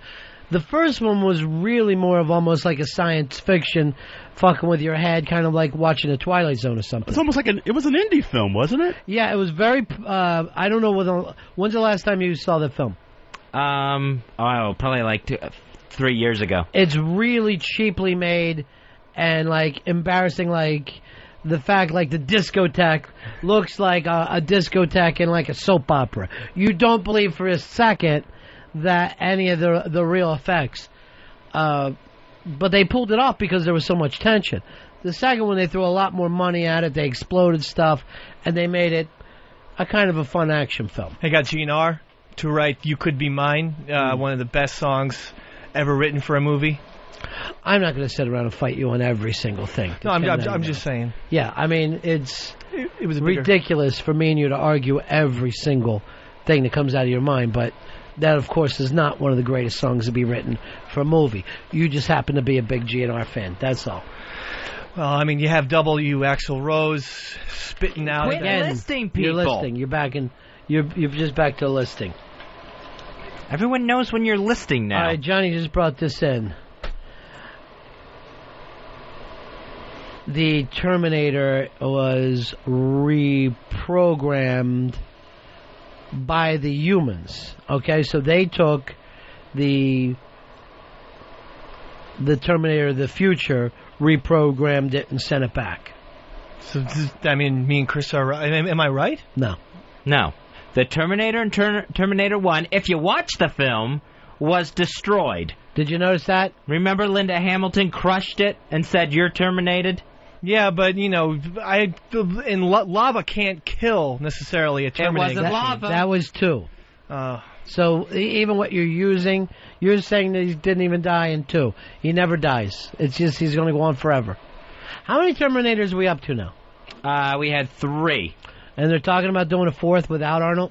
I think there's one. Definitely talking about doing a 4th where Arnold is just like in it for a heartbeat, like a cameo type thing. He's not going to be part of the action sequence. Just wait for him to pick up $8 quick million? Exactly. That third one was great. That thing stunk. Did you see it in the theater? Yes. Some of the best sound effects I've ever heard in my entire life. Yes, I made the mistake. So you go by what sound effects are, by whether you like the film or not? It's a tall package for me. Ronnie, there was car crashing. There was explosions. Oh, as we list the sound effects. People stabbing each other, and a very hot female Terminator in this film. That was exciting. Unbelievable sequel. I'd give it a gold star. Yeah, it was awful. I watched it on TV, fucking walked out. I'm sitting in my own home, watching TV. The film was so bad I left. Well, that's totally a big screen movie, though. Left my wife and kids. I have not gone back there since. Still? Yes, I got a studio apartment. That's a bad movie. Yeah, it was that bad. I can't look at any of them. ADF is here from ronfez.net. You've wanted Dave's job for some time. Do you think that you could do what Dave does here, though, knowing everybody? Not as well, I don't think. Yeah, it is difficult. And you didn't come in with that role for yourself, but it's easier to go for. No, I don't think I'm annoying. I've had a couple support calls today, and hopefully each day some more of the fans will be more vocal. They're a shy breed, just like a lot of redheaded people are. The fans who support me are shy. Is this the annoying thing that you're doing again? I'm not trying to. I'm trying to give you the straight truth. Journey announced last week that it was replacing its frontman, Steve Augeri. Is that how you say that, Earl? Yes, Steve Augeri. Due to an acute throat infection, not because of rumors that he was actually lip-syncing to Steve Perry's vocals while they were performing.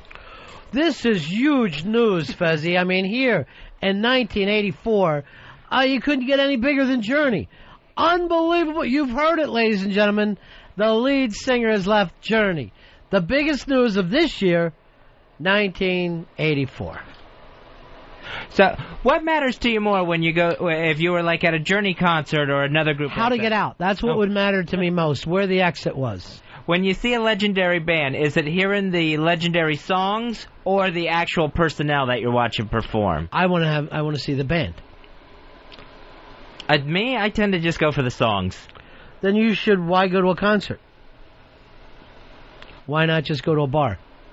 Well, just to have the live aspect of it. But it's not the live aspect. It's not the live band. That's like saying you don't need John Lennon to sing those Beatles songs. You're fine without that? Yeah, that would be disappointing. You're right. And you wouldn't need Tom Petty at the Tom Petty show or Michael Stipe at REM? Yeah, I would feel ripped off. Right. So... Yeah, I prefer the personnel. Here is Santino. You're on Ron and Fez. Hey, how you doing, Ronnie? Yeah. Could you please, for me, choke the life out of that green beer drinking, leprechaun chasing, shamrock plucking, hot Mick bastard? I got news for you. If I put my hand around his throat today, I'd fucking literally tear it out. I would tear out his goddamn windpipe. I can't go near him today. I might even put up a brick wall around myself after the show.